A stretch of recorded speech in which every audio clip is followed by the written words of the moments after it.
listening to The Pete Shepherd Show. Hey, good morning, everybody. How are you today? It is a terrific Tuesday for some of us. Hopefully, you're off to a good start today on this Tuesday. I am Pete Shepherd here in Fort Myers, Florida. Angel Martinez is in Tampa. Up there yonder, a little bit. Up 75 or AK or then Route 4. We'll get to Angel in a second and say good morning to him. Huge show lined up for you today, man. This is unbelievable. We are going to recap last night's San Francisco 49ers win over the Jets. The last place Jets. Oh, yes, it moved.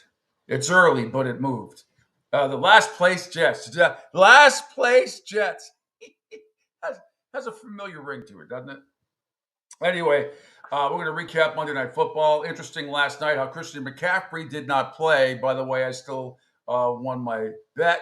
And on the show for the week, just for shits and giggles, I finished in the NFL 10-5-1. That is a 656 winning percentage. You will not do any better than that. I seriously doubt. Well, hopefully you didn't play 16 games. But we'll get to that. It's not about me. It's about the National Football League. We're going to recap everything audio and video from last night's game, give you all the reaction, some of the highlights. And then we're going to get to the Tyreek Hill update with the police surveillance video that is so disturbing. I can't even tell you. It's, Angel and I are both pro law enforcement. I get all that stuff. This was way over the top. It's disturbing. But we're going to play the whole thing for you. I've got the reaction as well from Coach Mike McDaniel, who had very emotional sort of breakdown, and understandably so. By the way, Miami has to play Thursday night in Buffalo while all this is going on. So we'll show you all the latest video, and then you can speak for yourself and react to that as well. Deshaun Watson is in trouble again. More sexual assault allegations out of Houston. That happened late last night. ESPN was just talking about it this morning. I already knew about it. And we'll play the breaking news from the TV station in Ohio that had the story. Tom Brady criticism from his Week 1 debut as a color analyst on Fox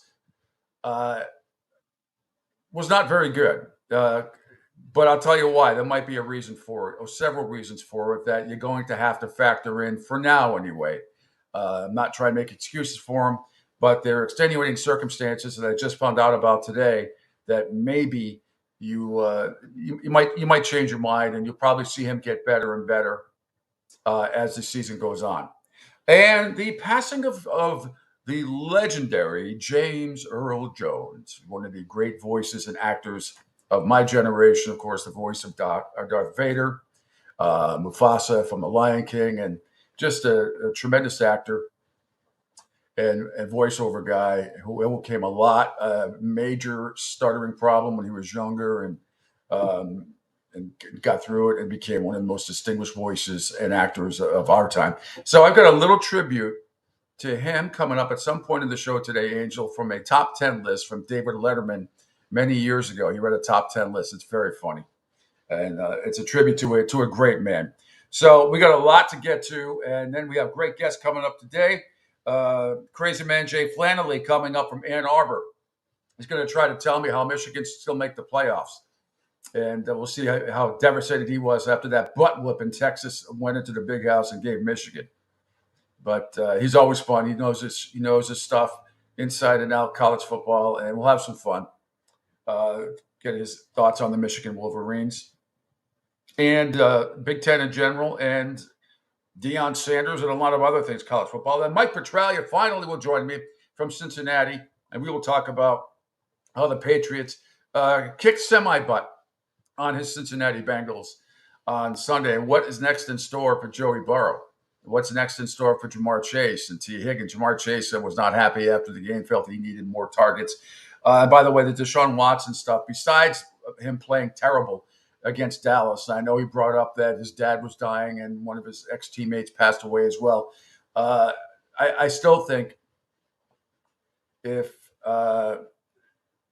you need to start considering, Kevin Stefanski, you need to start considering Jameis Winston. I really believe that.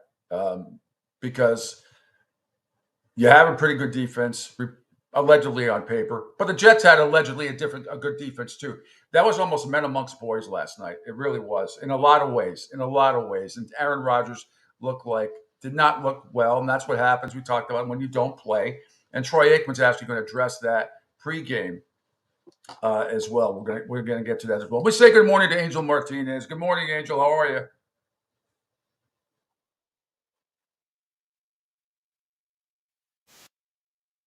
Oh, get one of those blue pills.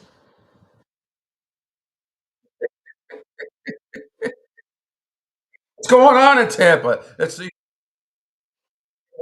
today down here. By the way, I don't know about you guys up there, but we got some major thunder boom booms coming in this afternoon and into this evening. But anyway, good morning. How are you? Good morning. Now we're supposed to get the same thing too. It's supposed to be a pretty much a ruckus night. What was the what was it? What was our movie back in the late 80s, early 90s? Breakfast Club. Breakfast Was Club. that a Yes. ruckus? Can you describe the ruckus? I heard a ruckus. Yeah. Well, that's exactly what you and I are getting later on today. Yep. It is. So then you get some pretty nice rainbows as well. But anyway, we digress. So lots going on. Great show you had yesterday. We had a lot of good shows across the network yesterday. I tuned in when I could for samples here and there. Everybody did such a great job as this network continues to grow and prosper and blossom. It's fantastic. But today, huge show. We'll get your reaction to the video as well coming up, Angel, in just a little bit. But I do want to begin with Monday Night Football last night. The Jets and visiting the San Francisco 49ers. Now, this is pregame.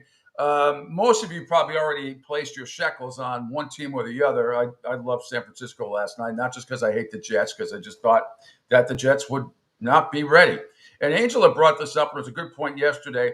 You can say what you want about Jalen Hurts and the cup and this, that, and the other thing about not playing in the preseason. And it's not just Jalen Hurts and others. But there was a big difference, in my opinion, how Jalen Hurts looked overall in a good way as opposed to Aaron Rodgers in a bad way. Yep. He looked lost, absolutely lost at times during that game. When he was pressured, he sucked, couldn't get out of his own way. And the Jets defense didn't look like everybody was bragging about on paper, I can tell you that. And they got lit up at times. The only person who fucked up was Brandon Ayuk, who dropped that touchdown in the end zone, which we'll get to the reaction of Peyton Manning and Eli Manning and Bill Belichick especially Peyton and Eli, really ripping them for not showing up at camp. But first thing, let's start right with, before we get to the Tyreek Hill video, and we will do that before the bottom of the hour, I promise. But let's talk a pregame show. Adam Schefter talking about the details on Christian McCaffrey not playing last night, which shocked a lot of people.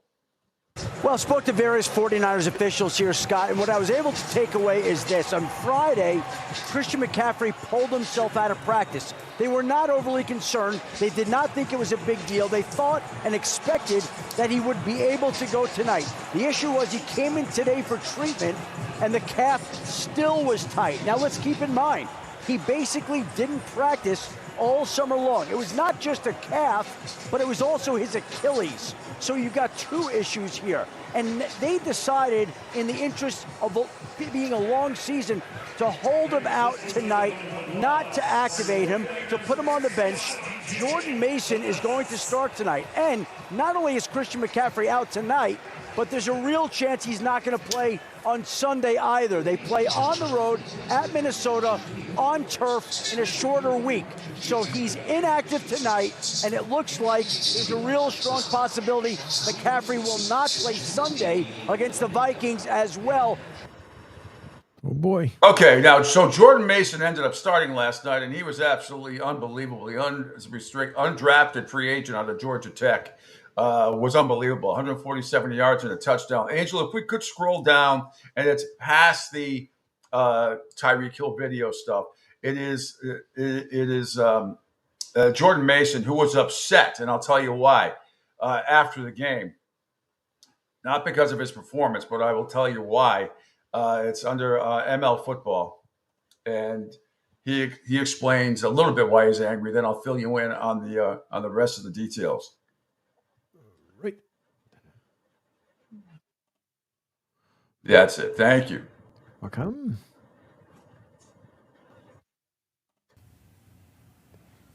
When did you find out that you'd be in the starting lineup? That question right there is why I'm at. That's why I don't like really talking to media, because you say one thing wrong, and then, I don't know. Just skip that question. When did you find Okay. Here's the problem. And I understand why he's upset, but this is, this goes back to the front office and coaching and everything else. So Jordan Mason says he found out from the team that he'll be starting on Friday. Well, there's a problem with that. The NFL is going to be investigating this because it's mandatory for teams to report when players' statuses change, like Christian McCaffrey's did. Now, I suppose there's extenuating circumstances if, got a car accident or something like on the way to the stadium or whatever. But the NFL is going to investigate this, and I understand why. It seems like Jordan Mason let the cat out of the bag knowing that he was going to be starting on Friday, in which case the 49ers are responsible for putting Christian McCaffrey on the injury report. So we'll see what comes of it. It may just be a slap on the wrist, but nevertheless, should be something. Meanwhile, Jordan Mason last night was awesome. Angel, if we can get to Total Sports Prep, he was incredible. Ran for 147 yards and a touchdown in place of the injured Christian McCaffrey. And 49ers spoiled Aaron Rodgers. Want to call it a comeback, whatever. 32-19 over the Jets. He was outstanding. Let's see. Let's see what we can play here. I'm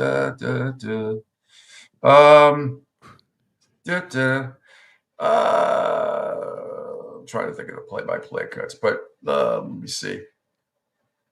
There's so much here. All right, let's go to page 2. And no, hang on a second. Hang on. Now, you know what, Angel? Let's just start at the top. Make it easy for everybody. Aaron Rodgers talks about how Aaron Rodgers last night was not good. He was 13-21, 167 yards, a touchdown, and an interception. When he was pressured, he did not do well at all. He talks about how he felt in his first game back from a torn Achilles. Come on. How did you feel physically or just being out there for a full game for the first time in so long? Yeah, it's been a while. I felt great. A lot of gratitude just to be back in pad. So many people helped me get to this spot. So I'm really thankful for my surgeon, my PTs, my loved ones, my friends, the staff here, training staff to help me get back. Was really cool. Obviously, my cat, my dog, and feel the physicality of it. Once I threw a couple balls and took a shot, it felt good. Felt like I was into the game.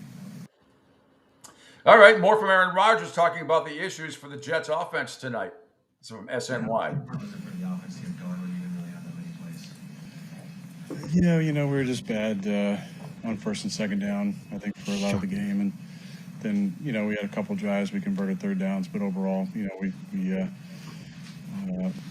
feel like we didn't have any 3rd and 10 pluses tonight. So that's always a good thing. We're looking at the stat sheet. But we didn't convert those 3rd and mediums.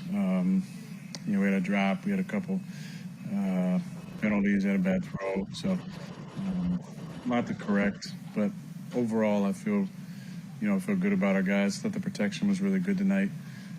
We just were a little bit off in the run game. Couldn't get Brees going. Couldn't give him enough space. But a lot to build on. Now, when you were under pressure, Aaron, you did not do well last night. You did not do well. End of story. And then he was asked, Angel cut number 3, was asked about the Jets playing together in the preseason, also from SNY. Anything to Aaron, I know you guys had all in camp, but there's a lot of new pieces that haven't played games together on the line. You missed a receiver, you missed last year. I mean, does that contribute to some of the struggles you guys had, or is that just... that's an excuse, for sure. I'm not going to use that. I don't think we should. We expect greatness when we step on the field. There were moments, for sure. There were moments that felt really good, but not sustained. Felt felt like if we could just get a first down, we'd be rolling. And we had those 3 and outs, which really hurt us. But yeah, I think a lot of stuff's correctable, which is great for coaches. It's frustrating for players because we know how close we were/are. But no time for that. We're going to move on to Tennessee quickly, and then we got a game 4 days after that. So this is a tough opener for us, travel-wise and schedule-wise. But no excuses. We got to play better. I got to play better, and we'll bounce back next week.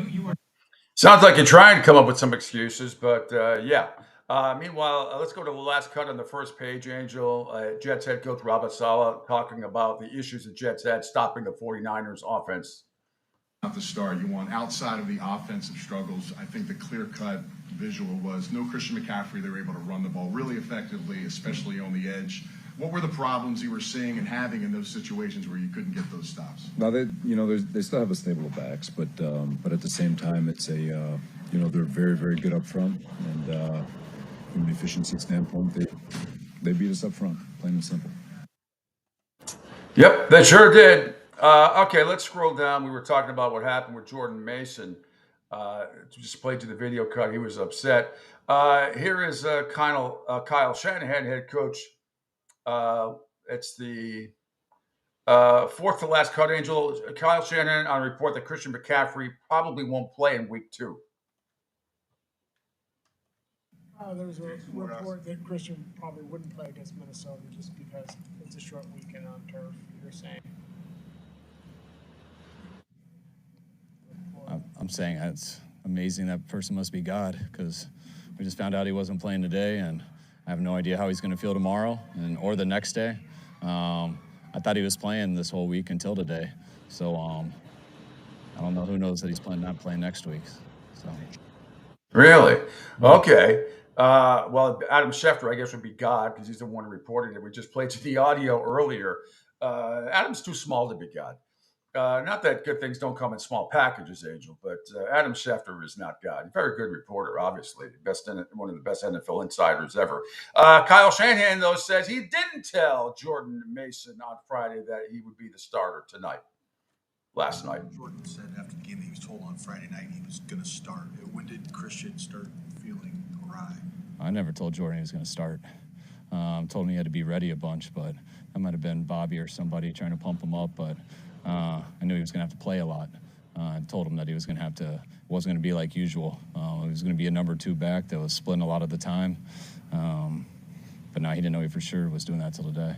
Did Christian have some sort of a setback on Friday? No, he didn't have a setback. I mean, it was on and off throughout the week. He was able to practice throughout the week. Just it was always bothering him to a degree, and sometimes it goes away, sometimes it comes back, and today was bothering him a little too much to where we didn't feel good about it. And Angel, let's play the next cut underneath. I know we just saw the video, but here's Jordan Mason upset during the press conference again. Just the audio here. When did you find out that you'd be in the starting lineup?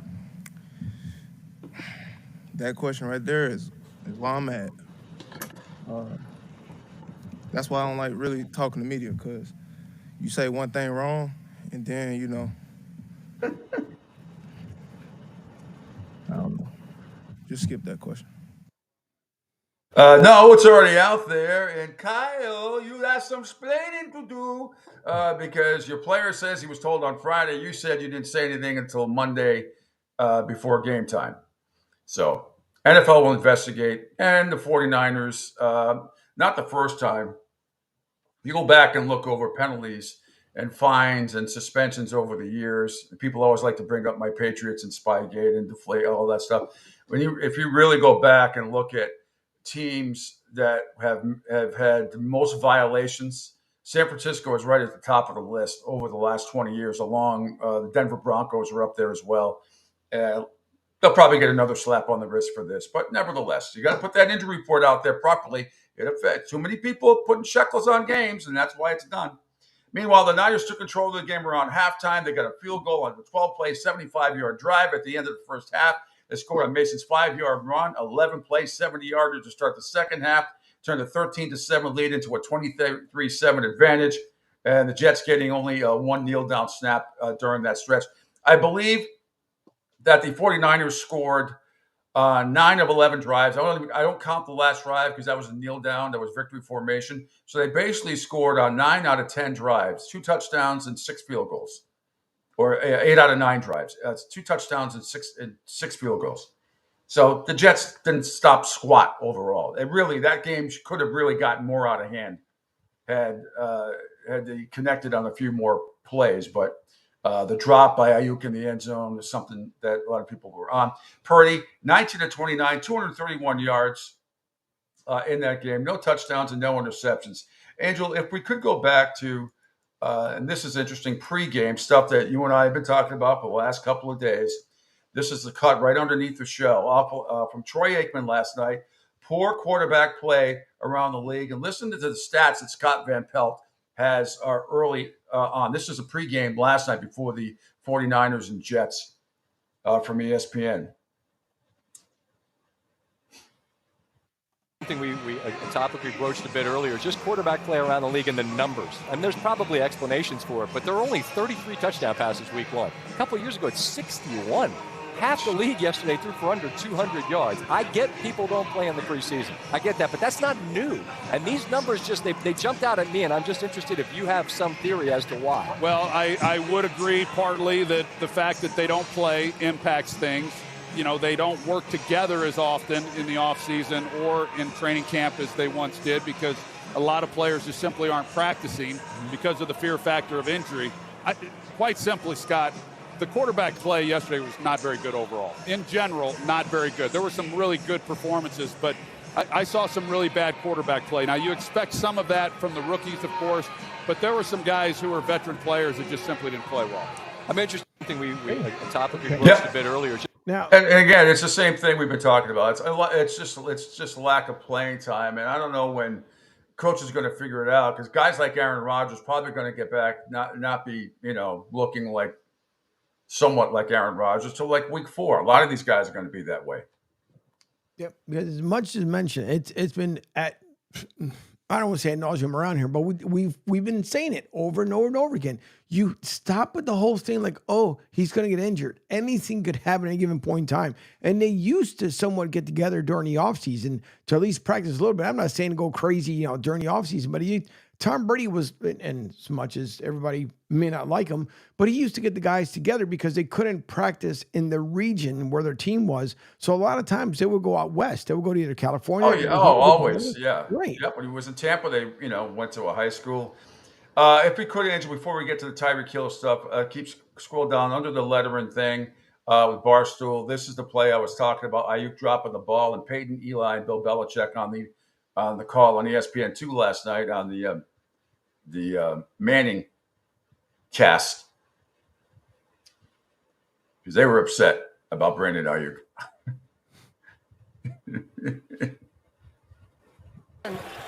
Jennings. Oh, I want to throw.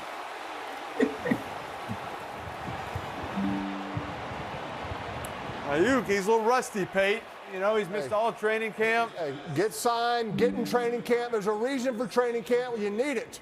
We need the reps. Oh. Get those contracts done earlier so we can get in training camp. We don't drop balls on opening night.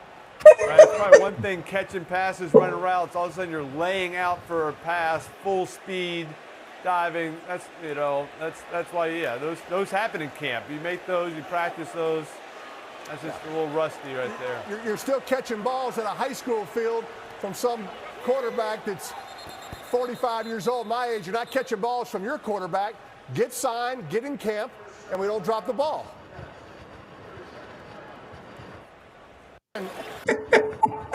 Yeah, that exactly. That's coming from one of the greatest quarterbacks of all time, and Peyton Manning. He's like, it's basically no excuse for it. What did he say? We need the reps. Yep. We need the reps.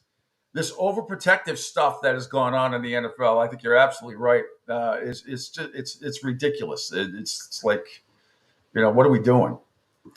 All right, Angel, let's get to it because I want to play this before we go to break, and then we'll discuss it after. And let's go. Before we get to that, because there was a couple of texts that came in. Message, good morning, Pete. Hope you guys have a great day. Can't wait for the show. It's going to be awesome.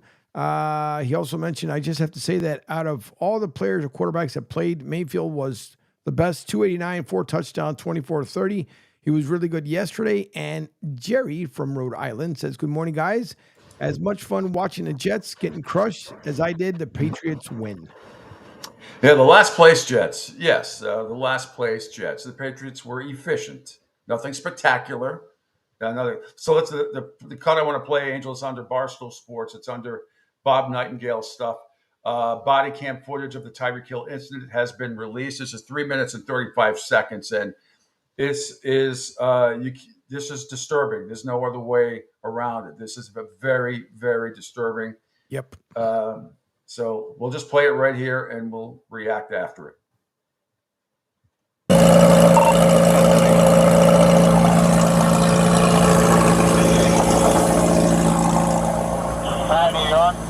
Why don't you have your seatbelt on? Why don't you have your seatbelt on? Why what? Why do you have it up?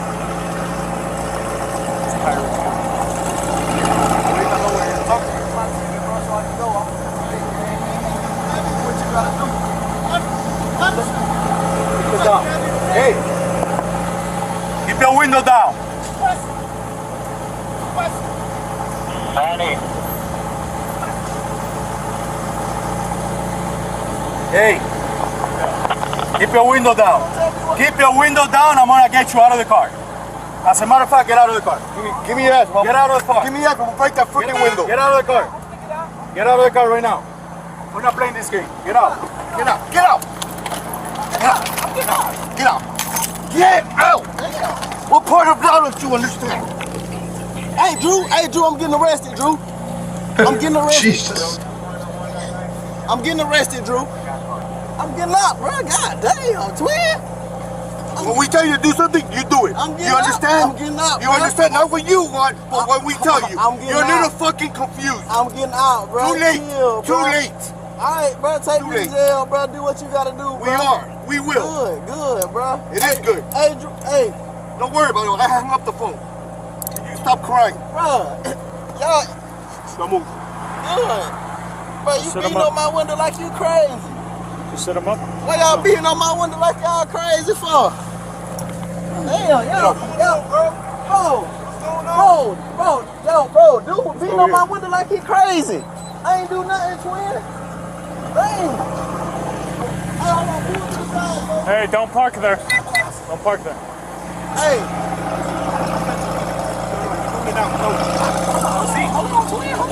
Hold on, bro. I just had surgery on my knee. I just had surgery on my knee, bro. I just had surgery on my knee, bro. I just had surgery in your ears when we come there. Put your window down. Chill, bro. Hey, Joe New, bro. Back up. Hey, call Drew. That's Joe New Smith. Call Drew. Hey, call Drew. Call Drew, bro. Call Drew. Hey, call Drew, bro. Hey, what? Hey, call Drew, bro. Just call Drew. Hey. What am I doing that's wrong? Hey, listen. Hey, listen. Hey, man, they got Tyreek. The cops over here beating on him, man. Listen. They over here beating on Tyreek, Listen, big man, don't park there, man. Just get in Hey, the yo, car. hey, Drew, you gotta come, man. Just get in the car. Right out the side, on the side of the, Hey, get in the car. You're parked in the middle of the street. I'm in the car. You gotta go before you get a ticket. Hey, you're in the car. Who's the driver? This is my car. All right, move. All right, I'll take that. You gotta move right now. I'm coming, man. Let me have your license. You're gonna have a ticket too. I'm coming. Let me have your license. You're gonna have a ticket. Let me have your license. I'm leaving. I'm not playing. Let me have your license. I'm leaving. Yo, what's Your going license on? right now. Sir, what's going on, Your license man? right now. You're not gonna give me your license? Hey, Get in the car and leave. You're not gonna give me your license? I'm leaving. Let me have your I'm license. leaving, Your man. license I'm right now. leaving. Sir, you want me to Hey, leave? your license right now. I'm leaving. Or I'm gonna lock you up. just told Your me to license leave. right now. He just told me to Your leave. license right now. Sir, he just- You're dealing with me now. Sir. Your license right now.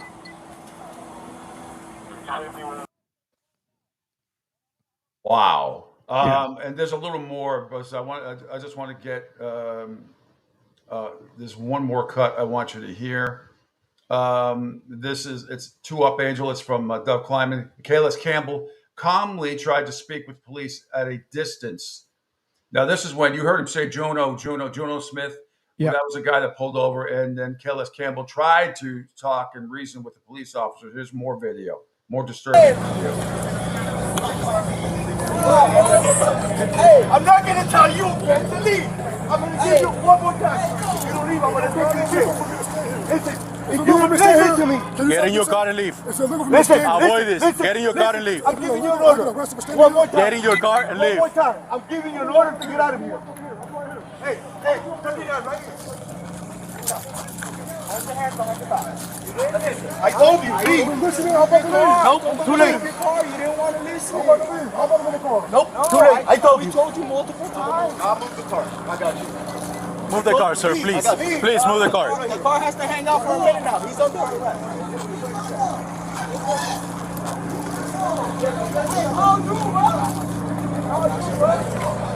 Yeah, he was right.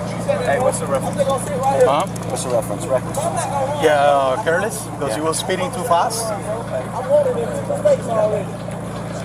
It wasn't.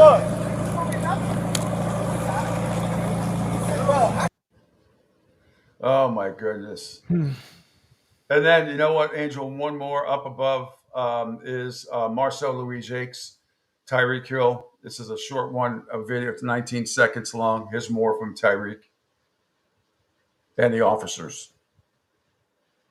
I'm just being a black man, that's it. I'm just being black in America, bro. That's all it is. We're dark too, brother. We're people of color too. Don't play like that. I'm just being a black man in America, bro, in a nice car. That's it. That's it. They write me my ticket, man. So do whatever you gotta do. I'm just being. Wow.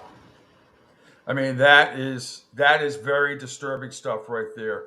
The only thing, Tyreek, maybe if there's one, if I'm nitpicking, I mean really nitpicking, maybe he probably should have just kept the window rolled down. But even if he did that, Angel, the way these police officers were acting, I'm not sure it would have mattered. It's a tinted window. I understand that. You don't know what's behind. You don't know if he's reaching for a weapon or anything like that. I understand that. Probably should have kept the window rolled down. But everything else that transpired, that's just unacceptable. Yeah. It's absolutely unacceptable. And not that nobody should get treated that way, but here's a guy going into work at the stadium, going into his job, playing for Miami Dolphins, and then all this stuff happens. There was one other mini cut. I don't have it, but I heard it was a 9-second cut. One of the cops said, one of the pedestrians on the street said, "You guys are stupid. You don't know who that is?" And they go, "Who is it?" And they said, "That's Miami Dolphins super Tyreek Hill." And the police officer said, and I quote, "Oh shit," unquote.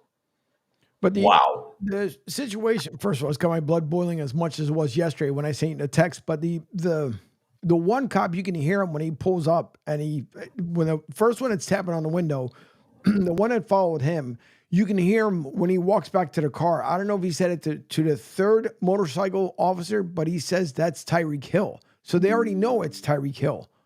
So you can hear it in the very first. I'm going to go back to the very first video so you can hear it. But you can hear in the very first video when they pull him over and they're tapping on the window, you can hear him say clear as day, it's Tyreek Hill. So they already knew it. And by the way, some of them knew it. They knew it more after that officer said it. Well, the statement they put out yesterday, first of all, it's beyond bogus at this point. And I respect, don't get me wrong, just like you said earlier on, I respect law enforcement, but there's times where you guys got to call yourselves, you're just wrong as the day is long. But here's the very beginning. You could hear, it looks like, so right now that officer, you guys can see in the video, if you're listening in on the radio, there's an officer extending his arm on his motorbike. The first one approaches, but the second one, you can hear it where he says it's Tyreek Hill. Give me a second, bring the volume back up. Why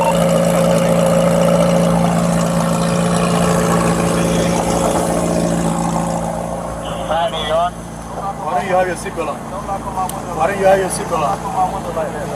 Like what? Why do you have it up?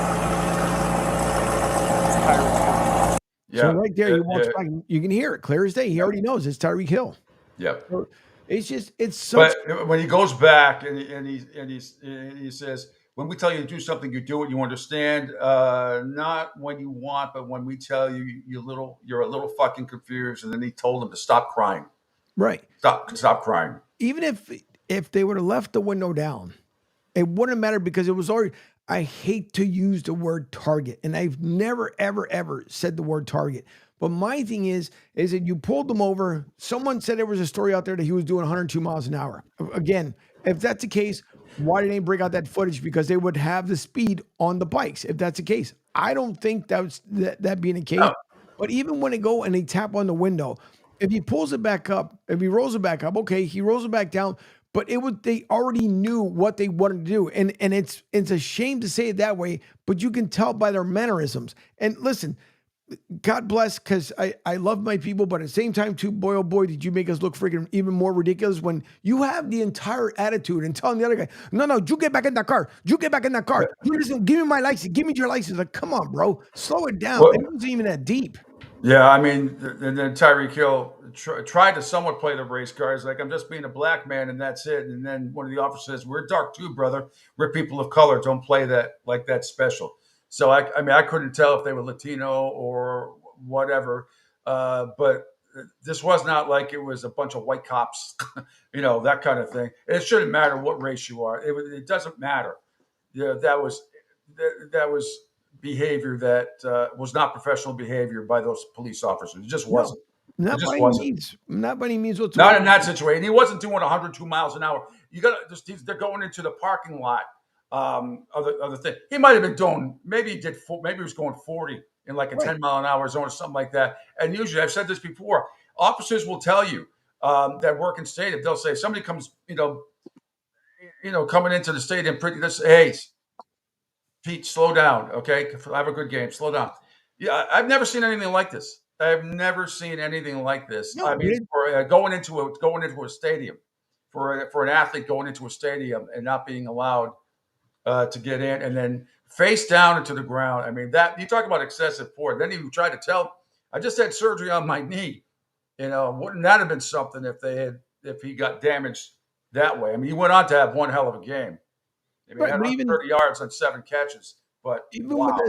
Even with the second officer, coming up to basically manhandle him down to the ground, like he didn't shoot somebody, he didn't run over anybody. That was way over excessive. And rare did I ever say this. 2 of those officers need to be removed off the desk and away from law enforcement, period, because I'm pretty sure this is not the first time with these 2. And who knows if these guys, all 4 of them, work in tandem or not. But if you are targeting people, that's not a good thing, because from the actions alone of what we see there, if you're going around Miami-Dade area, and this is how you guys think you're going to be these cowboys on these bikes, and you're just going to do anything that you feel like, and I'm quite sure probably going to be other people saying, see, when I try to tell you guys, this is the way they spoke to me, you guys didn't believe me. But the body cam, I said it yesterday during the show, a body cam does not lie. And that body cam pretty much tells a story. You guys were overly excessive, period. And Gaspam Guy says, I just have to say that I do not agree with all that stuff the cops are doing. But I just think that when Ty was yelling, I'm a black man, I think he should have been saying that, just stay quiet, man. You already know they're in the wrong. Just stay quiet. Well, it didn't matter. I mean, he threw that out there, and then I'm sure he realized that some of the police officers were people of color too, like they said. But that part of it is irrelevant. Here nor there. It's irrelevant at that point. Right. Go ahead. It's just that you can't. Listen, law enforcement, I know they're up against a lot from the last 3 years of stuff that's going down. I get it. I understand it. But it doesn't mean that things haven't changed over the years either, because I know some areas you go to, it's just the way they handle people is not the best way. Even if this was something minor. And then you had the other gentleman that pulled over initially. He's telling me you're blocking traffic. You're parked in a road. Yeah, that was when Jonah Smith pulled over. Yeah, and then it just. But then how quickly, he went basically from 0 to 100 in less than 10 seconds, and then quickly ran out. He was dying to put everybody in handcuffs. For what? He pulled over. All he wanted to know was what was going on. So it was. He was trying to see what's going on with his teammate. Well, everybody was on the phone with Drew Rosen. Call Drew. That's exactly. You hear about it if you don't know. Drew Rosenhaus is Tyreek Hill's agent, and he might be Jonah Smith's agent, and Kalis Campbell's agent too, for all I know. They all seem to have his number. Call Drew. Call Drew. Well, it almost seemed like Drew was on in the car. It almost seemed like Drew was on in the car when they pulled him out of his car, that DeLorean type thing, he's on the ground. He's like, Drew, they're arresting me. Drew, they're arresting me. So it sounded like he might have been already on the car, in the car, on the phone in the car. But anyway, all right, let's continue with this before I go to a late break. But let's hear from Mike McDaniel yesterday. It's right above that, right? It's 3 down. Dov Kleiman has it. The video of Mike McDaniel got pretty emotional. It's like the third one down, Angel. Yes.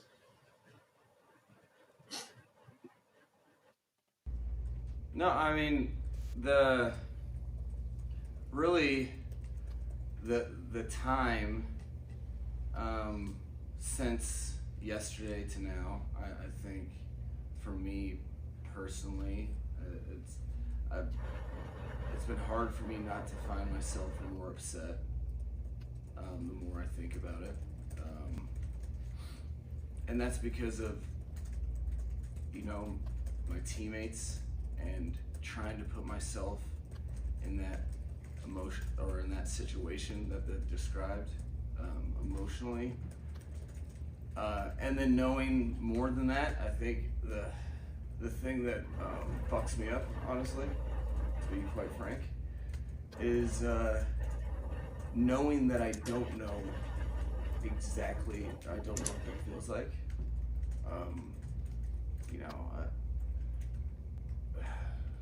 I think it's very, very important that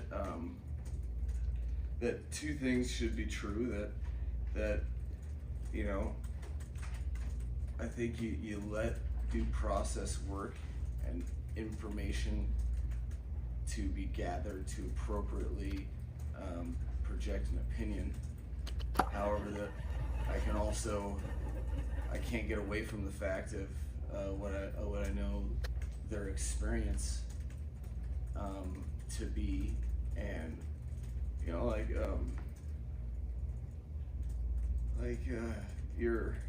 you try to put yourself. If I'm Calais Campbell and I'm 38 years old, and you're going to work, and then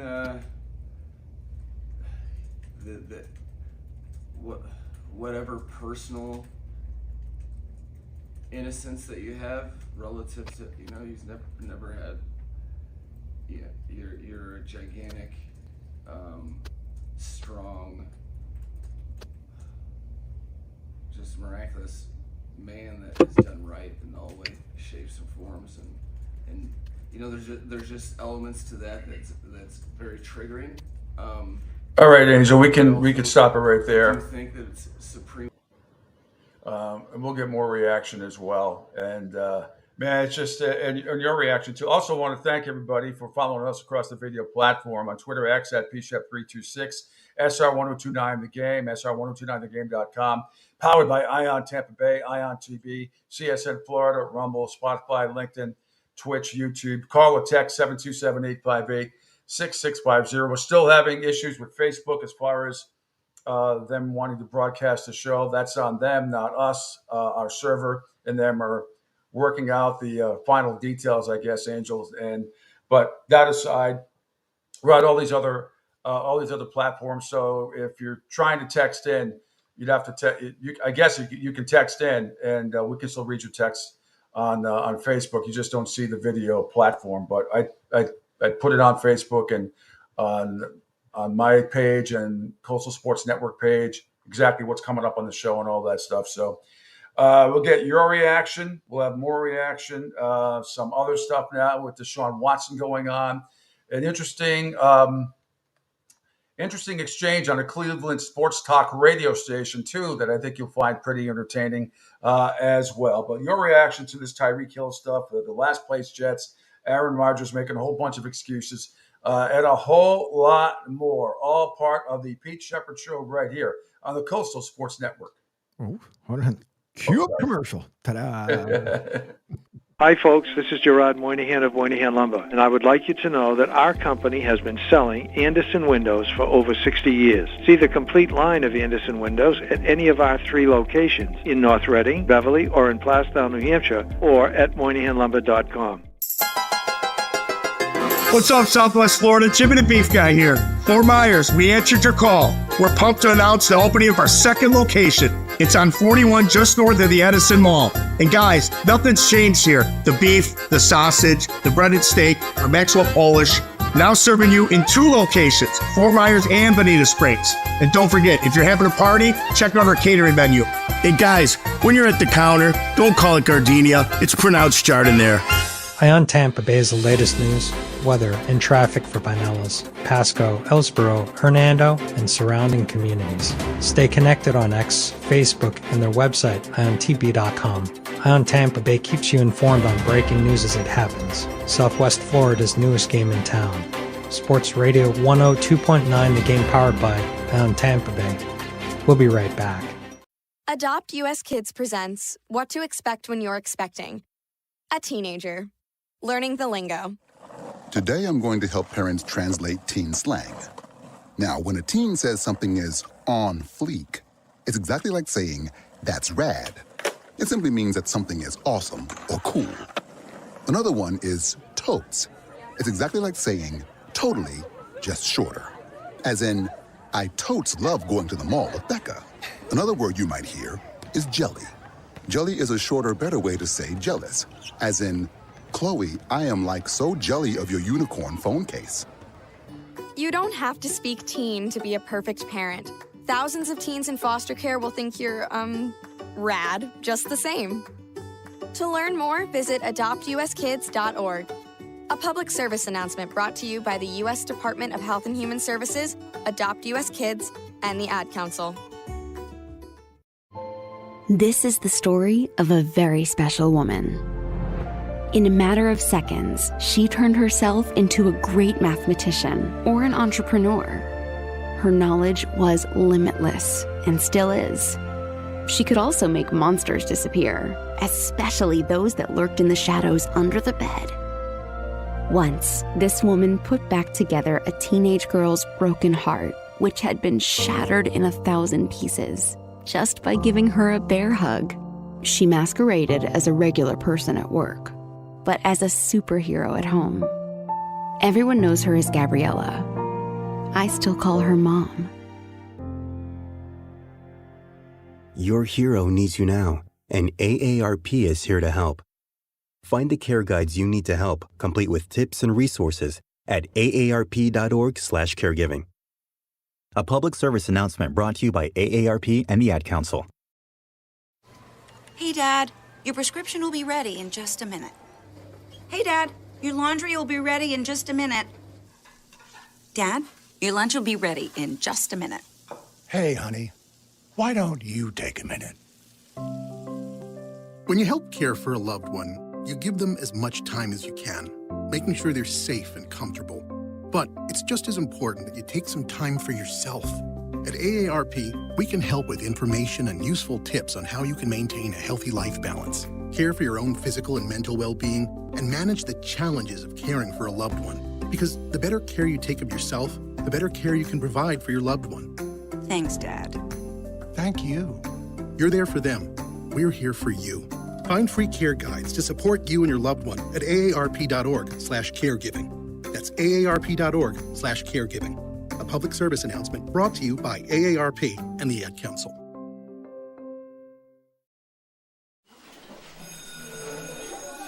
All right, class. Let's hear what everyone did this weekend. Jill? Well, I raised my older sister to a big oak tree. It was at least 100 years old. My mom said I must have set a record or something. And then we went down by a stream and perched up on this huge rock and saw all of these little minnows swimming around way below us. And then I rescued my little brother from an evil slug king who was guarding him at the bush fortress. And my sister and I brought him back to our super twig fort for safety. And then we all laid out and told stories until it got dark. And the Big Dipper led us all the way home. Wow. Awesome. Where were you, Jill? Yeah. We went to the forest. It's not that far away. Anyone want to come this weekend? Ask your parents to take you and your friends to the forest this week and find the fun, adventurous you. It's closer than you think. Check out discovertheforest.org. Brought to you by the U.S. Forest Service and the Ad Council. Don't spaz out because your team lost. Let Pete do it for you. Now, back to the Pete Shepherd Show. Back here is the Pete Shepherd Show here on a Tuesday, September 10th. How's everybody doing this morning? We've just played you all the video that we have about the newly released body camera footage of the Department of Miami Dolphins wide receiver Tyreek Hill, showing Miami-Dade police officers pulling the star player out of his car, forcing him to the pavement before putting him in handcuffs, and a whole lot more. So your reaction as well, 727-858-6650, or you can follow us across our video platform, our extensive video platform, except for Facebook, which hopefully will be back at sooner rather than later. Can't give you a timetable on it. That's between them and our server to discuss for whatever reason. It's not just our show. It's they messed up around the country with a lot of different things for some ridiculous, unknown reasons to us. But anyway, we digress. So trying to take all that in, all the video we just showed, it's not a good look. Can't reiterate enough how I am pro police all the way. But everybody, that's a huge mistake. And Tyreek Hill certainly has had his problems in the past in Kansas City. He's not an angel like Angel Martinez is. He's not any choir boy. But this time, it just seemed a lot overly excessive what happened to him. I don't know if the officers are having a bad day or they're trying to prove a point or it's an ego thing sometimes. I really don't know. They felt they were being disrespectful. The only thing I thought that Tyreek Hill could have done is maybe keep the window rolled down. But still, I'm not sure that would have mattered. It seems the officers were intent to get him out of the car and put him face down on the ground for whatever reason. But disturbing nevertheless. So we will see what the repercussions are. There's still good. Investigation is still ongoing. You've heard from Mike McDaniel, heard from others as well. Okay, Angela, if we could scroll down and on Total Sports Prep, and this is right before Today in Sports History. It's under Police Blotter. Lawsuit accuses Cleveland Browns' Deshaun Watson of sexual assault and battery. This is from WKYC Channel 3. They have some of the details that were released last night. They broke the story, I believe. Tonight, Browns quarterback Deshaun Watson faces a new lawsuit by another woman who claims he sexually assaulted her. Now, these claims are notably different than the previous lawsuits against Watson and bring new uncertainty tonight to his future on the field. Fresh off his disastrous start to the season, Browns quarterback Deshaun Watson facing new trouble off the field. In a new civil lawsuit filed today in Harris County, Texas, a woman only identified as Jane Doe claims that Watson, then quarterback of the Houston Texans, sexually assaulted her in October 2020. These allegations are significantly different than what we dealt with before. Because unlike the 27 other lawsuits brought on by women who accuse Watson of sexual misconduct during paid massages, the newest lawsuit accuses Watson specifically of sexual assault while on a date with a woman. According to the suit, Watson stripped naked in the woman's apartment and asked for a massage before sexually assaulting her. But it's something that the Browns are going to have to look into. They're looking into it now. On 3 News at 7, Browns beat writers Mary Kay Cabot and Jason Lloyd say the new accusations bring uncertainty to Watson's future. This is very serious. I'm sure the league will look into it, and we'll see what kind of ramifications it could have on his future in Cleveland going forward. Watson served an 11-game suspension in 2022 under a settlement with the NFL following the earlier lawsuits. All but 3 have settled. Like many of the others, the latest accuser is represented by Tony Busby, who said in a statement to 3 News, "We intend to pursue this case with the same aggressiveness with which we pursued the others." The lawsuit is seeking damages of more than $1 million. Now, to be clear, Watson has never been criminally charged. Meanwhile, according to NBC's Mike Florio from Pro Football Talk, who broke the story, If Watson were to be suspended again, that could give the Browns a path to void the rest of Watson's guaranteed contract. The Browns tonight declined to comment. Wow, really interesting stuff. So Mike Florio, actually Pro Football Talk, broke this story, and this is it's so funny as usual for some unknown reason. I just want to triple check here. It is not a story on ESPN's. It is on CBS Sportsline, but it is not on ESPN's. Not on their main page yet, and it's not on their NFL page yet. And I don't know why. I don't know how. I don't understand. All the thing about the Browns is that they signed Kadarius Toney to the practice squad, which is the last story. I don't get why they shy away from this stuff. Well, actually, I know why. It's because Florio broke it and not Adam Schefter. So now you'll see, and probably in the next half hour, ESPN will, quote unquote, get their own sources and then stuff like this. Whereas CBS Sportsline, already has a story out there. It's been out there all morning long. And Florio, as I said, broke it. I don't understand it. I really don't. Why they feel like they feel like embarrassed to have to quote another source, and that's the big problem I have with our friends in Bristol a lot of the times. All right. Meanwhile, Angel, if I can impose upon you to scroll, we'll keep you posted. Any new details come about that, because wouldn't the Cleveland Browns like to void the rest of that contract? And, I don't want to take anything away from the allegations and if that young woman was suffering in any way, shape, or form. But we shall see. Details will be released to you as soon as we get some. If we go up to the NFL cuts, Angel, and go to cut number 4, speaking of Deshaun Watson, this is from the Ken Carman show with Anthony Lima. Got into a heated exchange after a caller compared Deshaun Watson to Baker Mayfield's Week 1. 216-474-0092. You ready to go to the phones? Sure. All right. Dave in Macedonia, you're first up on the fan. Hello.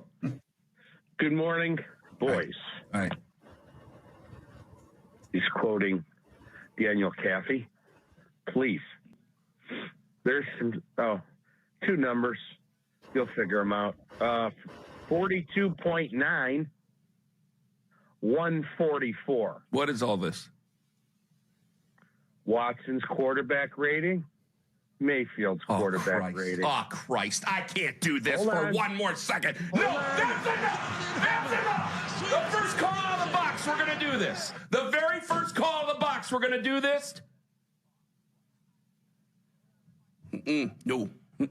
I know what his quarterback rating was. I know that he was good. Guys, I'm not doing it right out of the damn box. Can I have a little bit of time before we do this? Oh, stop it. Time. That he ain't coming home. He ain't coming back. Only to play us. That's it. He had a great day down there. Congratulations on all his success. I can't undo the trade. I can't undo it. You ready to go to another one? Go ahead. Lighten up, Francis, there. Are you serious? First of all, he really screwed that up, because that's what makes good radio. That could have been an interesting back and forth. Deshaun Watson had his worst day ever in the history of his career. It was awful. It was absolutely awful. And, I mean, stuff like that, you should embrace callers like that. You should embrace callers like that, unless they get overly personal with you and your family, something like that. Come on, man. You gotta be better than that. And I hate saying that, because I hate when people say, you gotta be better. But I mean, as a talk show host, entertainer, and this guy, the Ken Carman show with Anthony Lima, right out of the gate, it's gonna get a lot worse for you, buddy. Wait till he gets on the air today. He has to deal with all this other shit with the allegations. Yep. Unbelievable. There's going to be a ton of people calling in today telling them, so you couldn't stand a quarterback rating call from the other day, but all right, how about the massage thing? So it's, get ready, because he's going to have a lot of folks calling in. And Stefanski's going to have a lot. It's going to be interesting today. Well, today most teams have the day off. But tomorrow, I'm sure that Kevin Stefanski is going to have to answer, or Deshaun Watson's going to have to answer about the allegations, or they'll probably maybe they won't touch it, or they'll just address it as it's an ongoing investigation. But Look, the NFL doesn't take too kindly to this stuff. You do not have to be proven guilty in a court of law for the NFL to suspend you or whatever. And there is a possibility, I think Florida talked about maybe that they could void this contract if these allegations come to fruition, which brings up another. Then you parlay that into, well, should Jameis Winston now be starting for the Cleveland Browns after what we saw? And it's something Kevin Stefanski is going to have to consider, especially after the debacle that we saw against Dallas. Yep. And this week they are at Jacksonville for the Jaguars home opener. The Jaguars are going to be pissed because if ETN doesn't fumble that ball through the end zone on Sunday, they win that game. By the way, besides our great guest list coming up today, Jay Flannelly from Ann Arbor at 8:30. We'll talk about all this stuff in college football. Mike Petraglia from Cincinnati at 9:30. Tomorrow, we're going to have my buddy Glenn Ordway will join us at 9:30 tomorrow morning, and possibly either Christopher Price and Bill Burt earlier than that. On Thursday, yes, Mia O'Brien is back. She will join us at 9:30. Before that, Trevor Harris, executive producer extraordinaire and host over at WQAM in Miami, will join me at 8:30. John Meter-Perel will talk BC and ACC football. Their huge game coming up at Missouri. And BC's ranked 24th. Now we'll get into the rankings also as well. And then Friday, we will have Bill Sparrows on. Bill can't join us on Wednesday. He's traveling. So Bill Sparrows from bookies.com and the Boston Herald will join me at 8:30. And our handicapper, Gabe Morency, at 9:30. So locked and loaded for the week, Angel. Locked and loaded for the week. All right, let's take another quick break here. Get back on track. More on the Tyreek Hill and Deshaun Watson stories. Also, go through, which I didn't get a chance to do yesterday, go through the college football latest Associated Press and college football coaches poll as well. All part of the Pete Shepard Show right here on the Coastal Sports Network. Hi, folks. This is Gerard Moynihan of Moynihan Lumber, and I would like you to know that our company has been selling Anderson windows for over 60 years. See the complete line of Anderson windows at any of our 3 locations in North Reading, Beverly, or in Plastown, New Hampshire, or at MoynihanLumber.com. What's up, Southwest Florida? Jim and the Beef Guy here. Fort Myers, we answered your call. We're pumped to announce the opening of our second location. It's on 41 just north of the Edison Mall. And guys, nothing's changed here. The beef, the sausage, the breaded steak, our Maxwell Polish. Now serving you in 2 locations, Fort Myers and Bonita Springs. And don't forget, if you're having a party, check out our catering menu. And guys, when you're at the counter, don't call it gardenia. It's pronounced Chardonnay.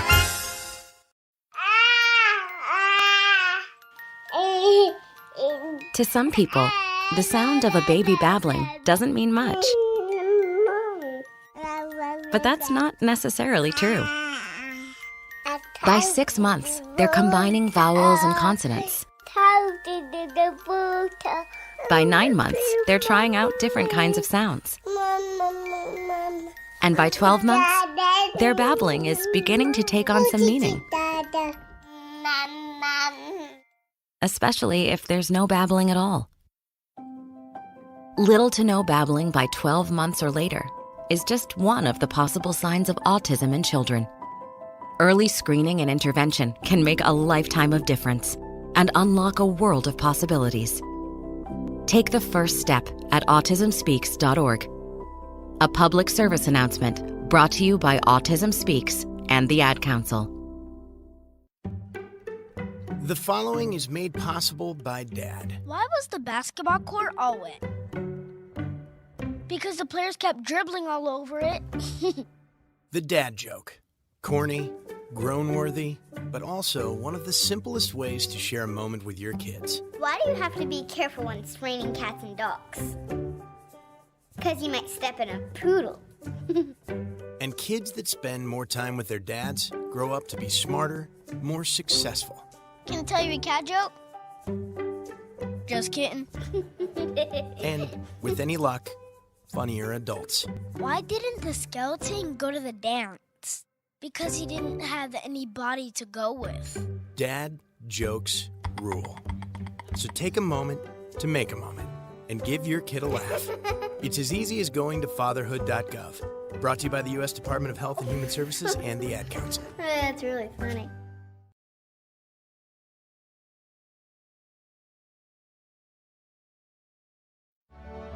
Okay, men, this is your time. Maybe you didn't choose this, but you're here now. You're gonna go out there and be an all-star caregiver. It's up to you. So what are you gonna do? You're gonna go grocery shopping, cook, clean, be there emotionally and physically. You gotta dig deeper. Drive them to physical therapy, doctor's appointments. Don't you forget about the pharmacy. I know you won't, because that's what caregivers do. Don't give up. Don't ever give up. This is your time to show the world, your family, and yourself that you're tougher than tough. Now go out there and be the best caregiver this world has ever seen.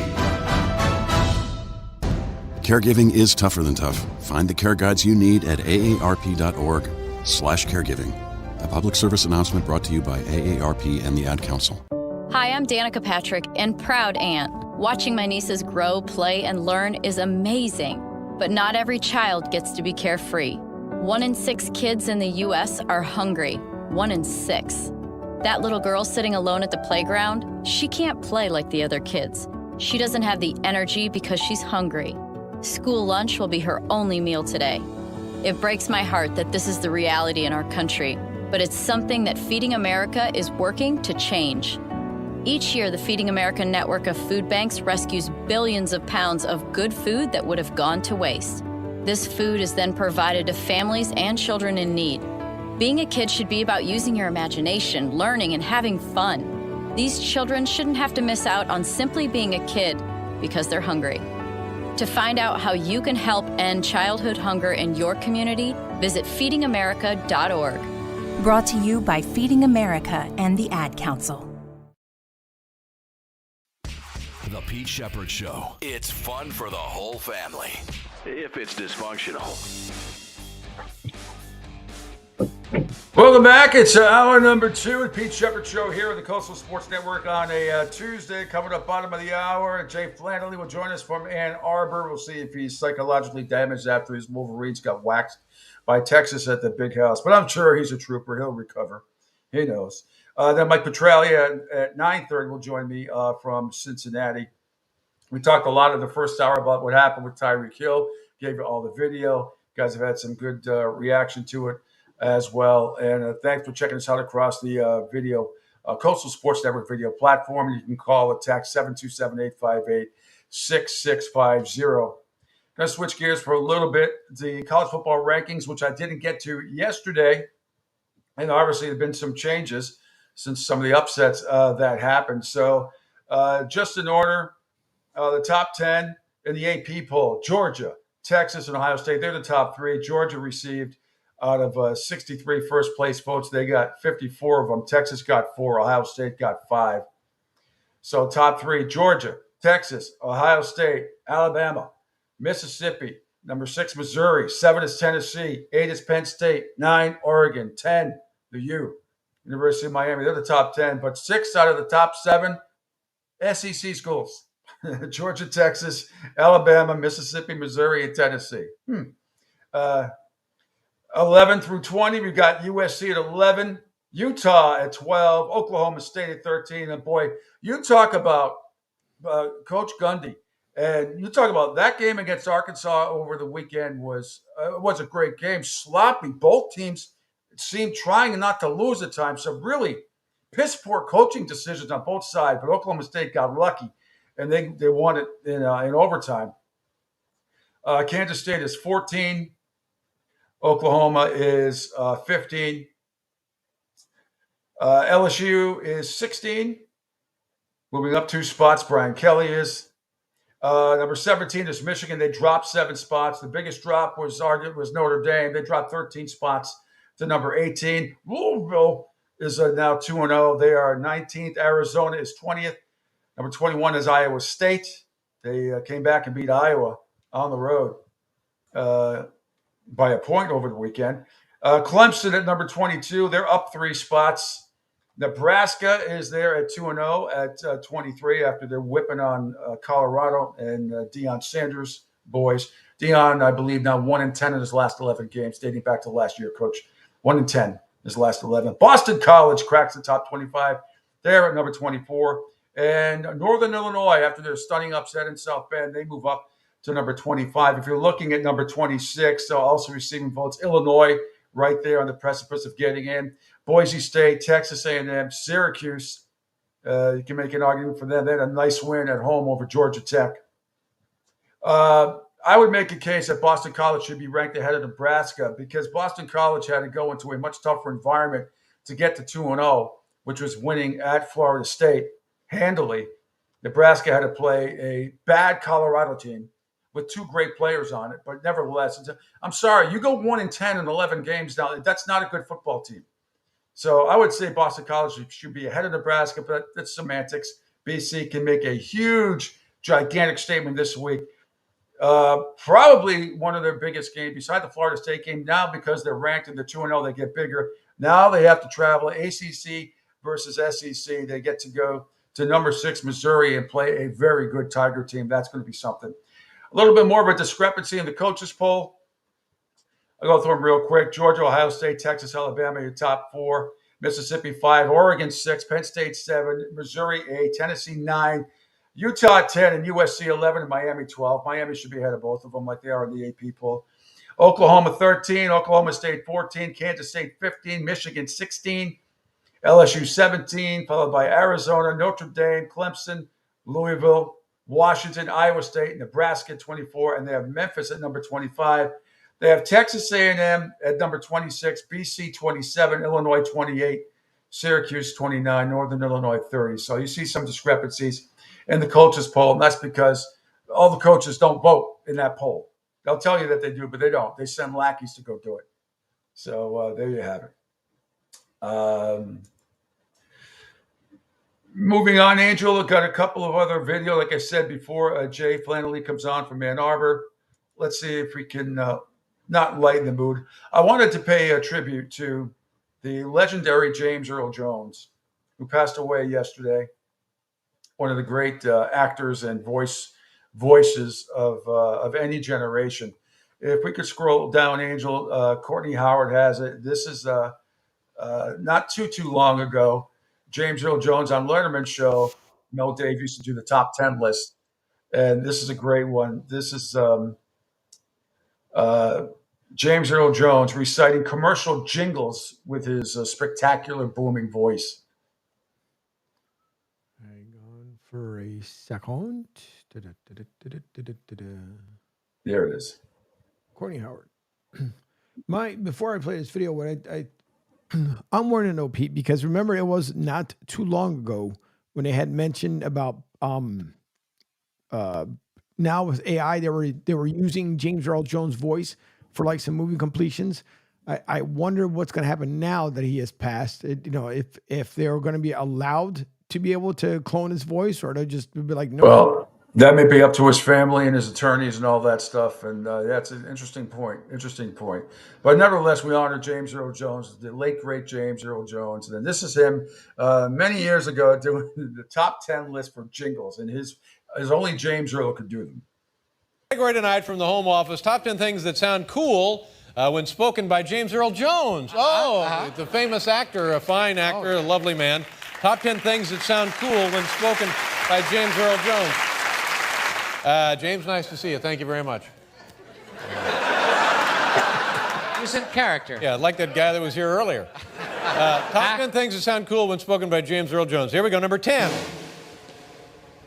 I can't believe it's not butter. Yeah. Number 9. Objects in mirror may be closer than they appear. Number 8. J-Lo in the house. J-Lo in the house. Yeah, that sounded cool. Number 7. Click here now for the hottest sex sites on the web. Number 6.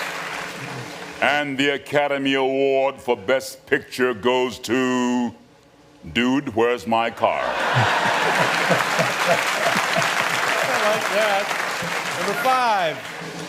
You're not fully clean until you're zestfully clean. All right, fine. Number 4. You mean I get all these great funk classics on just one CD or cassette?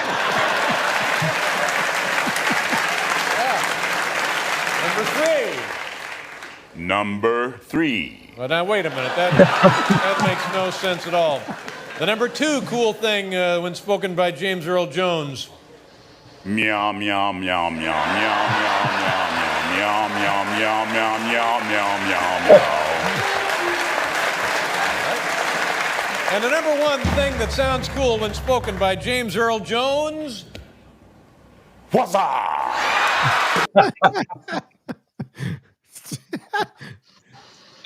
That's fantastic. Yeah. I thought he might have something in there like David, I am not your father. I mean, obviously. That's a funny thing about Star Wars. Maybe some of you may know that by now, the story by now, but Mark Hamill, aka Luke Skywalker, did not know that James Earl Jones was going to utter that line. Remember, James Earl was not in the Darth Vader suit. That was the other actor, big guy. Didn't say much, but so that scene initially was done when they reshot it, or they did it, and then they had James Earl Jones' voice, and so Mark Hamill did not see that coming. They kind of surprised him, if I remember the story correctly, with George Lucas telling it, because they wanted him to be totally surprised. And then, that's it. No, remember Luke said, no, it can't be an Empire. That's impossible. And it was like really raw emotion on Mark Hamill's part, because he didn't see that coming. Yeah. Anyway, but James Earl Jones, a great voice of Darth Vader. Can't imagine anybody else doing that part. Of course, Mufasa in Lion King, and he was in a lot of the Tom Clancy movies, Clear and Present Danger, Patriot Games, Hunt for Red October, all that stuff. He played Admiral there. He was great in that. So your reaction, good stuff from James Earl Jones. Let's see if we can get a couple more videos in here, Angel, a little lighten the mood type of thing before we go to break. And then Jay Flannelly is going to join us. And I don't know, I was really thinking about him. I thought Texas would win by double digits. I didn't think they'd whip them that badly. Their defense was going to play that well.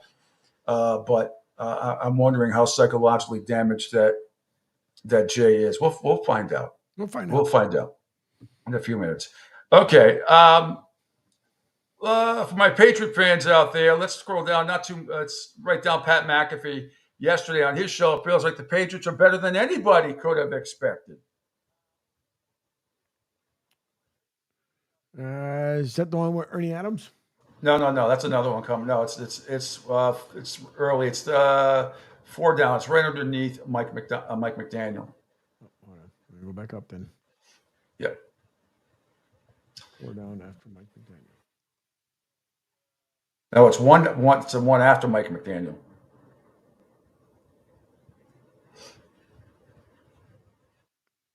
Yeah, same one I was just talking about. Oh, hang on a second. Hang on. 1, 2, 3, 4. It says it feels like the Patriots are better than everybody expected. I got something completely different. Hold on, because the one that I got was the one that said Ernie. That's further down. That right there. The one. I see it. Okay. Yep. Mike McDaniels. Gotcha. This is why he's better ass than look like an idiot. Impossible. No idiots on this show except me. Defense seemingly was just going to be expected to be sound. Yeah. But they're taking on Joey Burrow and the Cincinnati Bengals. And now there was some shots on the sideline, Joey Burrow working that wrist. Now, is that just normal? We don't know. He did hurt it last year, and that particular injury is one that has certainly hindered defensive players in the past. But we were told that the surgery happened so quick after the injury that the blood flow was always through there, so he should be in a good spot. Didn't feel like it was anything, but as we go through this season, Cincinnati Bengals dealt with some drama in the offseason. Remember, Jamar Chase didn't do anything. Then he came back. Then he's in. Then he has food poisoning, and he almost got hit by the RAV4. You know, and everything going. It's like the Bengals notoriously slow starters, but we thought because Joey Burrow had his first full training camp. Remember, he had appendicitis, and he had like a knee thing, then he had an arm thing. It was like every training camp he kind of was bitten by this unfortunate bug. This year he was there the entire training camp. Jamar Chase wasn't. Whatever the case, Patriots get a massive win. Maybe they're better than we could have expected. Maybe. It feels that way. Maybe the Patriots are being undersold by a Patriots fan. And maybe Coach Mayo is the new leader in the clubhouse for hilarious things being said in interviews and press conferences. I will not be the one that will quote what Coach Mayo said about Jacoby Brissett. Feels like a safe idea there. Yeah, I think just so. Because, you know, that entire. But Coach Mayo is talking the way Coach Mayo is handling that culture, that locker room, and to get a massive win over Cincinnati early, who had Super Bowl hopes. It's like Coach Mayo can be like, we can beat anybody. Look, we can beat anybody. We can beat anybody. All it takes is one of those things to get rolling. And then Jacoby Brissett playing such good football, we don't have to rush into Drake May. Nope. We don't have to rush into Drake May at all. Get a chance to experience it. Okay. Well, I'll say what he said. He was saying it on the Greg Hill show yesterday. Gerard Mayo, very funny, jokingly, he called Jacoby Brissett the slowest black quarterback in the league. And everybody laughed and goofed around. I mean, it's just obviously. He's not wrong. I don't think you have to use black, white, green, or yellow. I think he's one of the slower quarterbacks if he's running because he's older in the league. But I'm surprised Pat didn't want to say that. That's not that big a deal. And Gerard Mayo, if you listen to it, it was all done in tongue in cheek. And that's, you know, Gerard Mayo, in case you don't know, is African American. Great player from Tennessee. All right. You asked about you talked about Ernie Adams. Now, Ernie Adams is always the one. We'll play this one too before we go to break, Angel. Ernie Adams on the Pat McAfee show with Bill Belichick, and Ernie was the one that would decide, amongst other things. He did a lot for the Patriots. He was like the great Gazoo. He was up there in the office, way up high, and any little tidbit of information he would tell, he would signal down to Bill as far as what to look for in the replay, if the challenges mostly, but a lot of other things he did behind the scenes. And now I believe is with Boston College, as is Burge, his old right-hand guy that used to be with Bill with the Patriots. But here them talking about Ernie Adams, who had great respect amongst everybody in the NFL. What was Ernie doing up there? You know, we obviously watch all the Do Your Jobs, and I think I heard him on Games with Names with Edelman. He sounds awesome. Everybody loves him. What was during games? Was he just like figuring?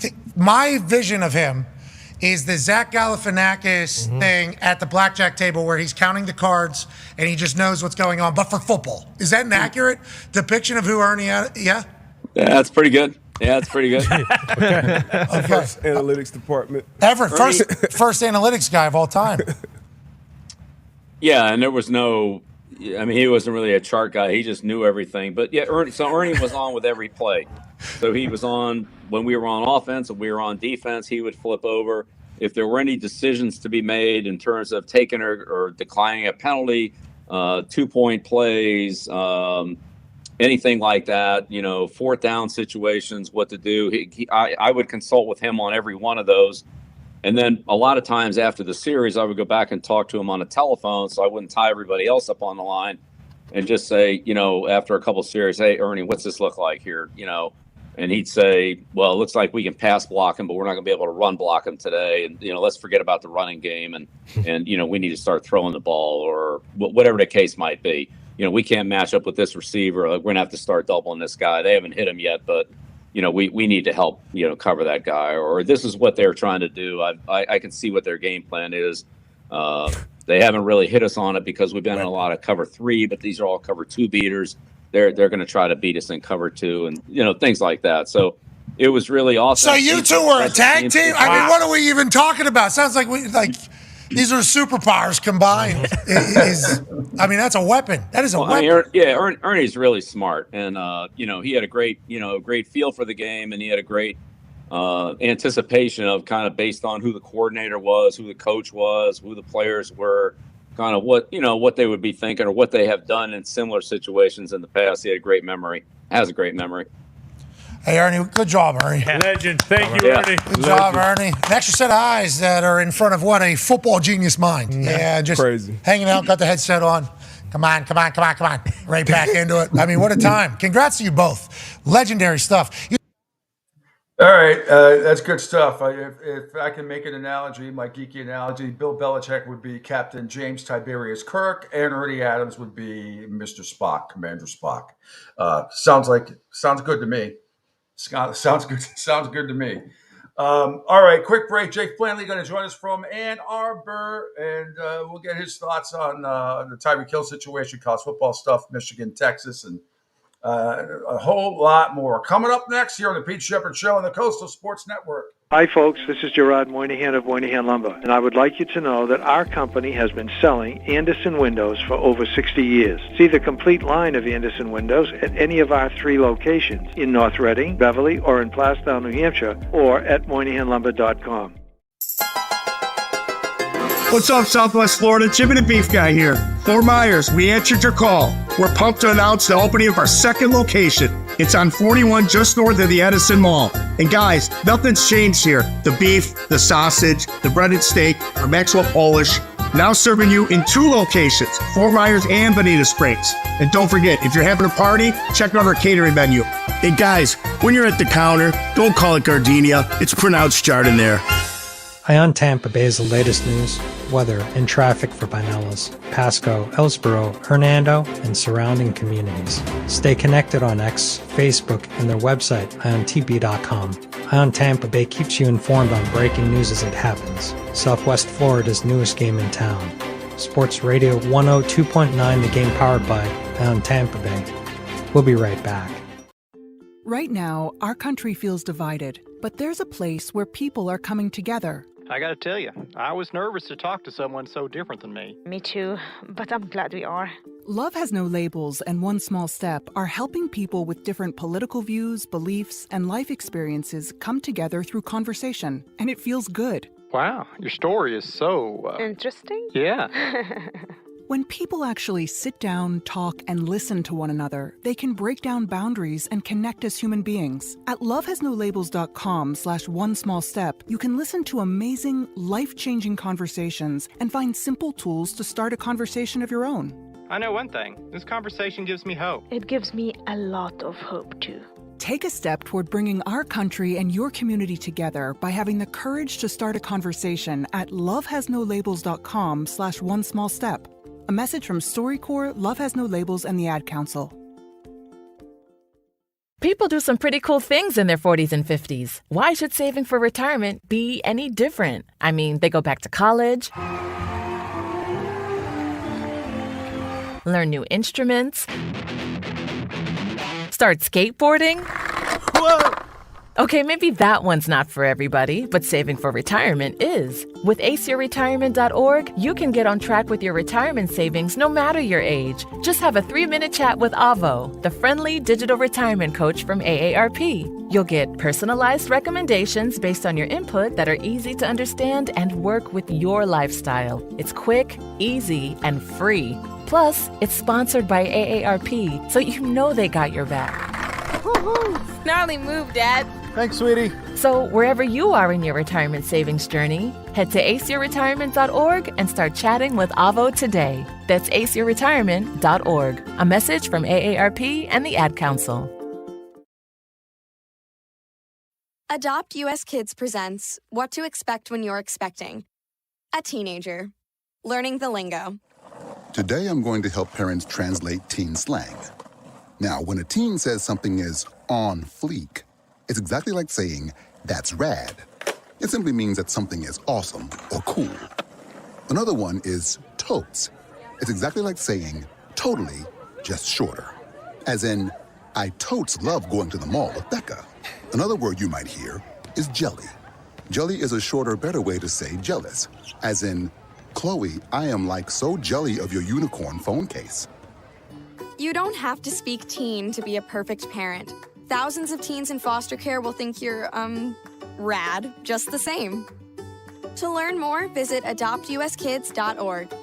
A public service announcement brought to you by the U.S. Department of Health and Human Services, Adopt U.S. Kids, and the Ad Council. This is the story of a very special woman.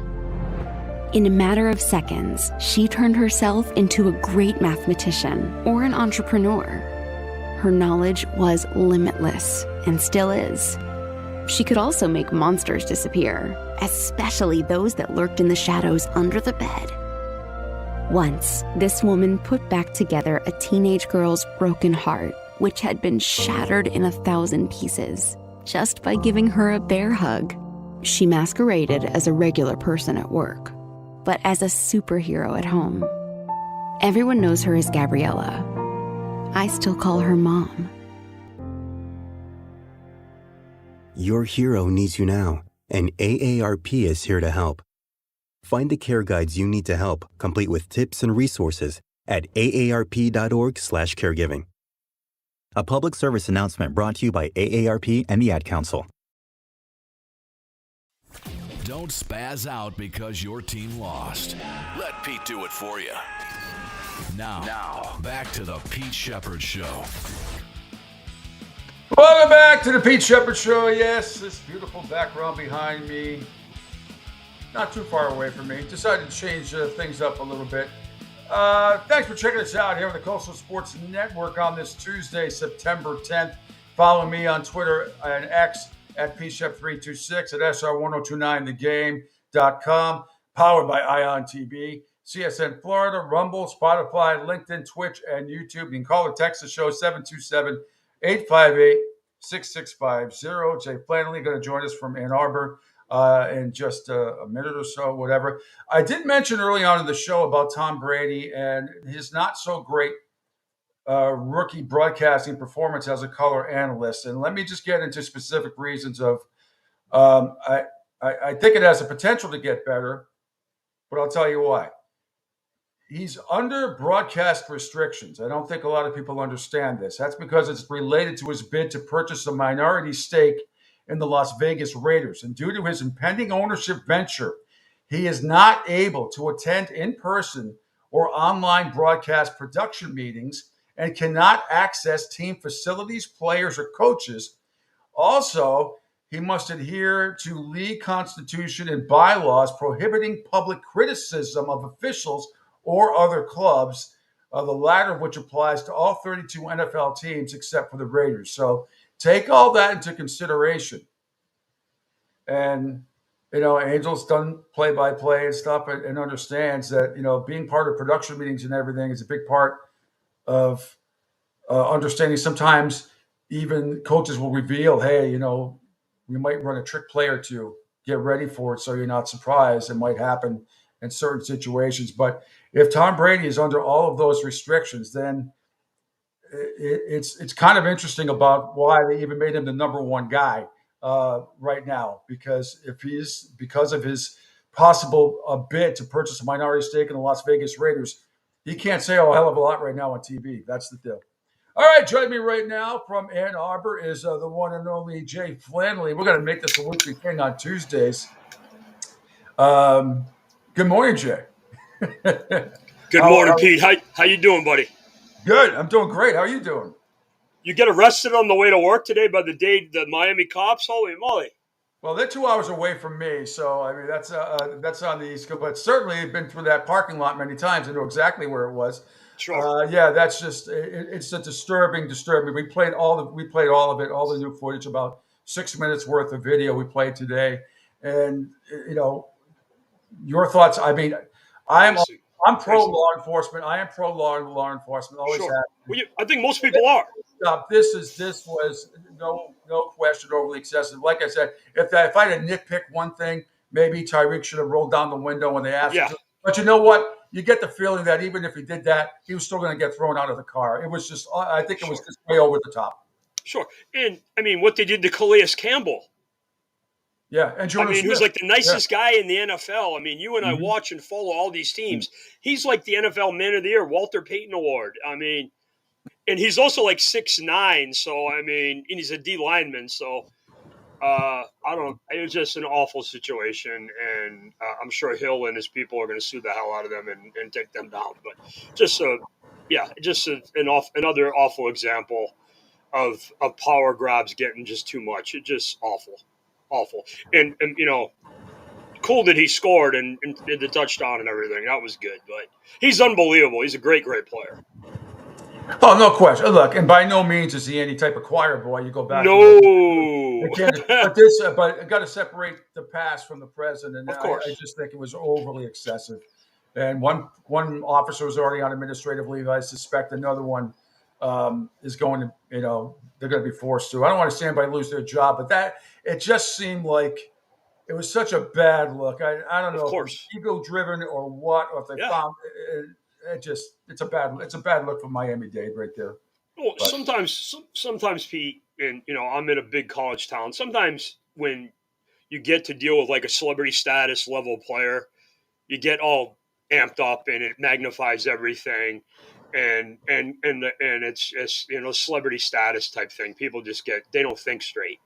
I mean, you were just talking about Tom. I've been around Tom with high level people, and they act like it's the friggin' Beatles when Tommy's there.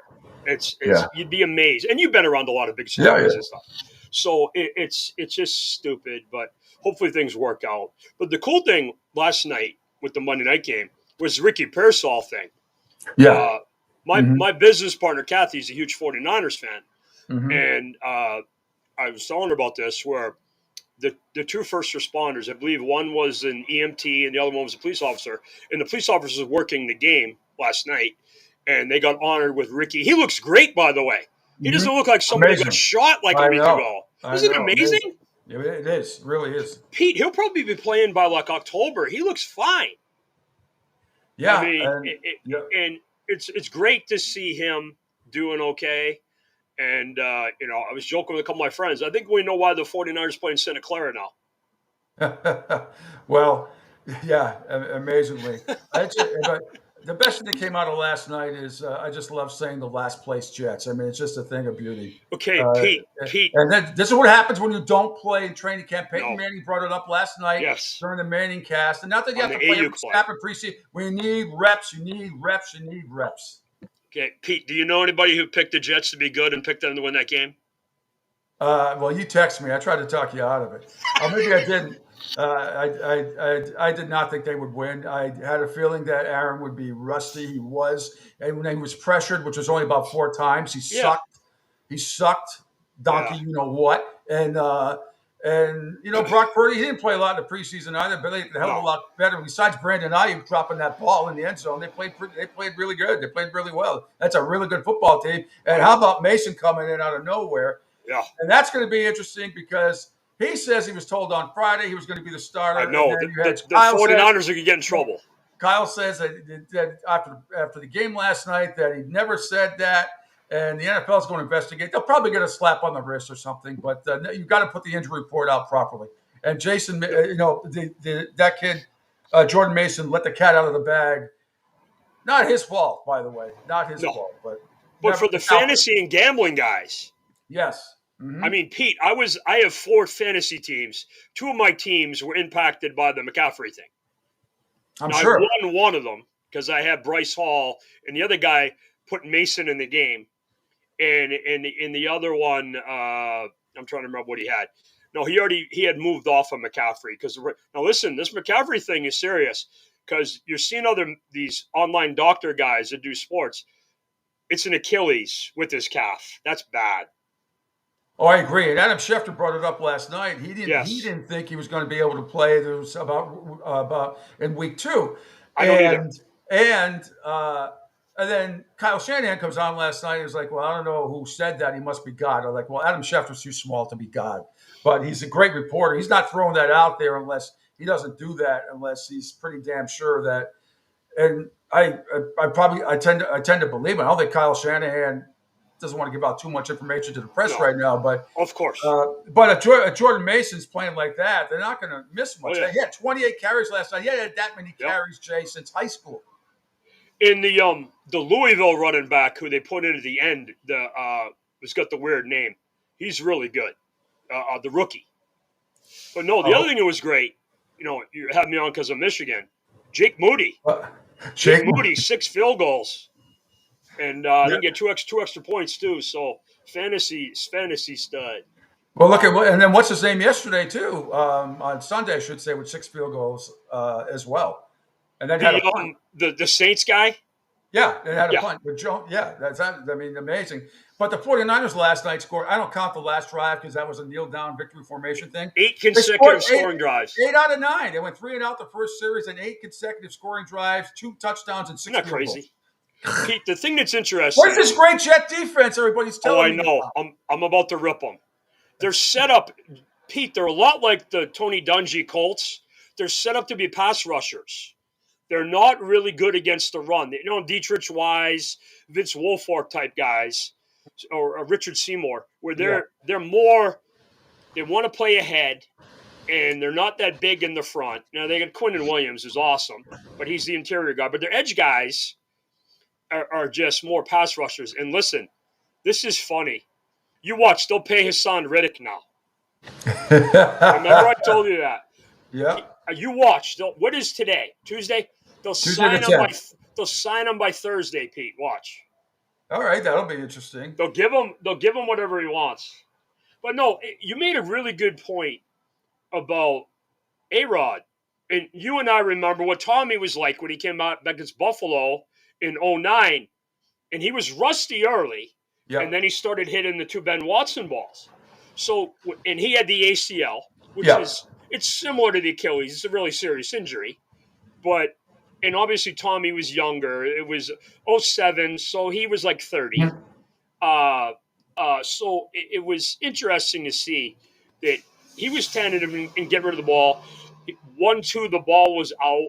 Like, as an example, if you watch the Sunday night game, Stafford and Goff, Goff isn't really athletic, but he gets the ball out. Stafford runs around and does the different arm angles. I mean, I always joke that he's like a combo of Drew Bledsoe and Bernie Kosar.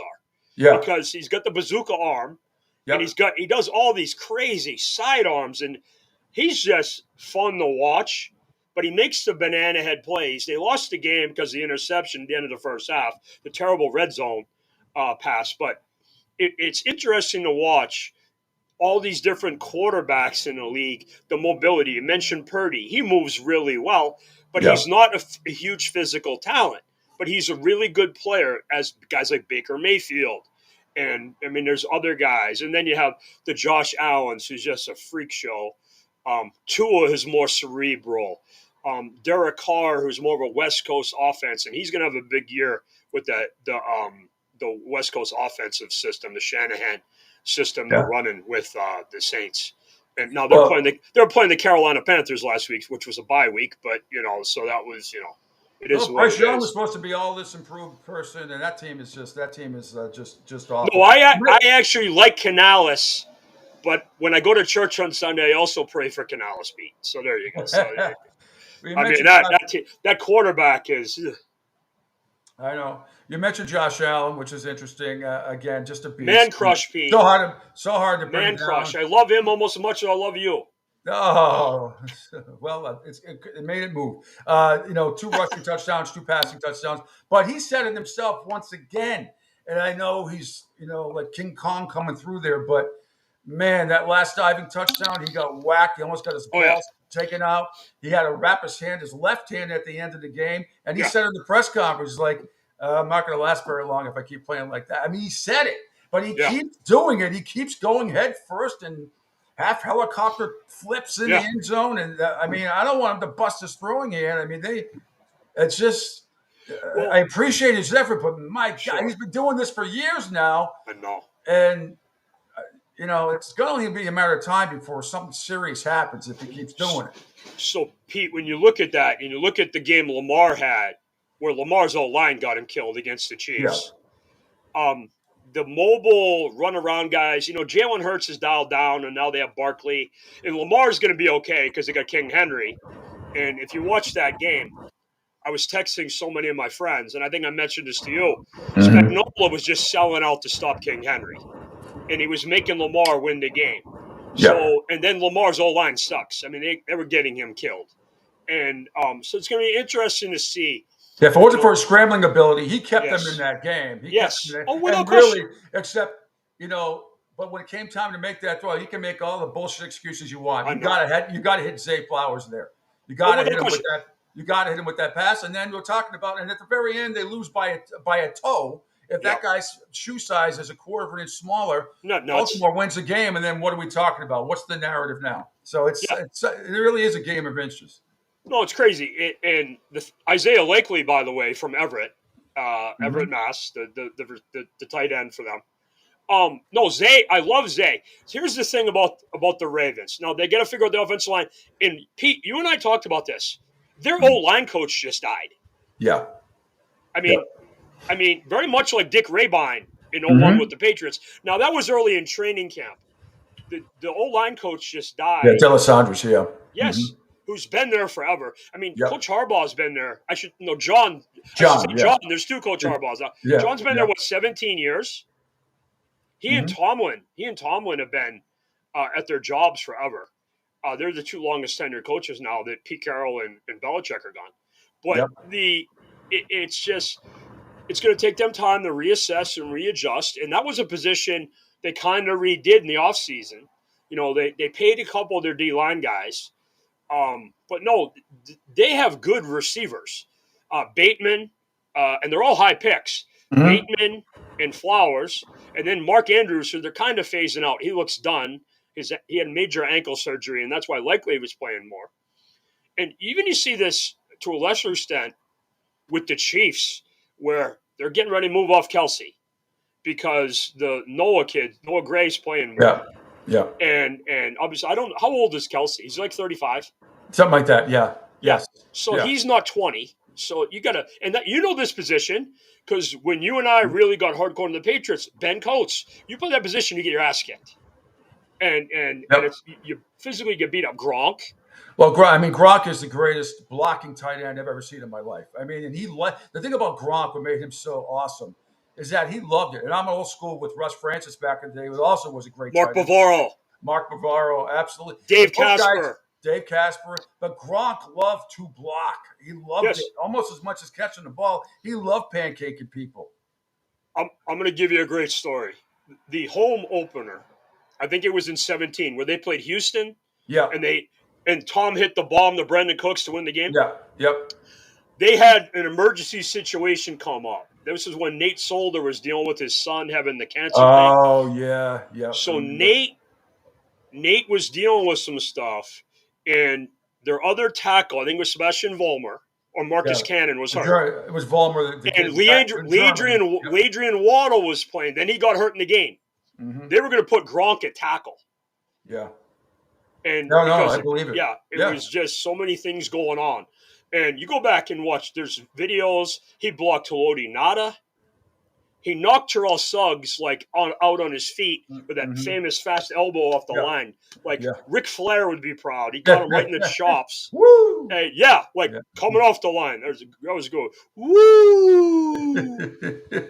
They still do that at Bruins games when they score. Hey, Pete, remember something. Yeah. Anytime you can quote Ric Flair in a day, it's a great day, and I'm about to do it.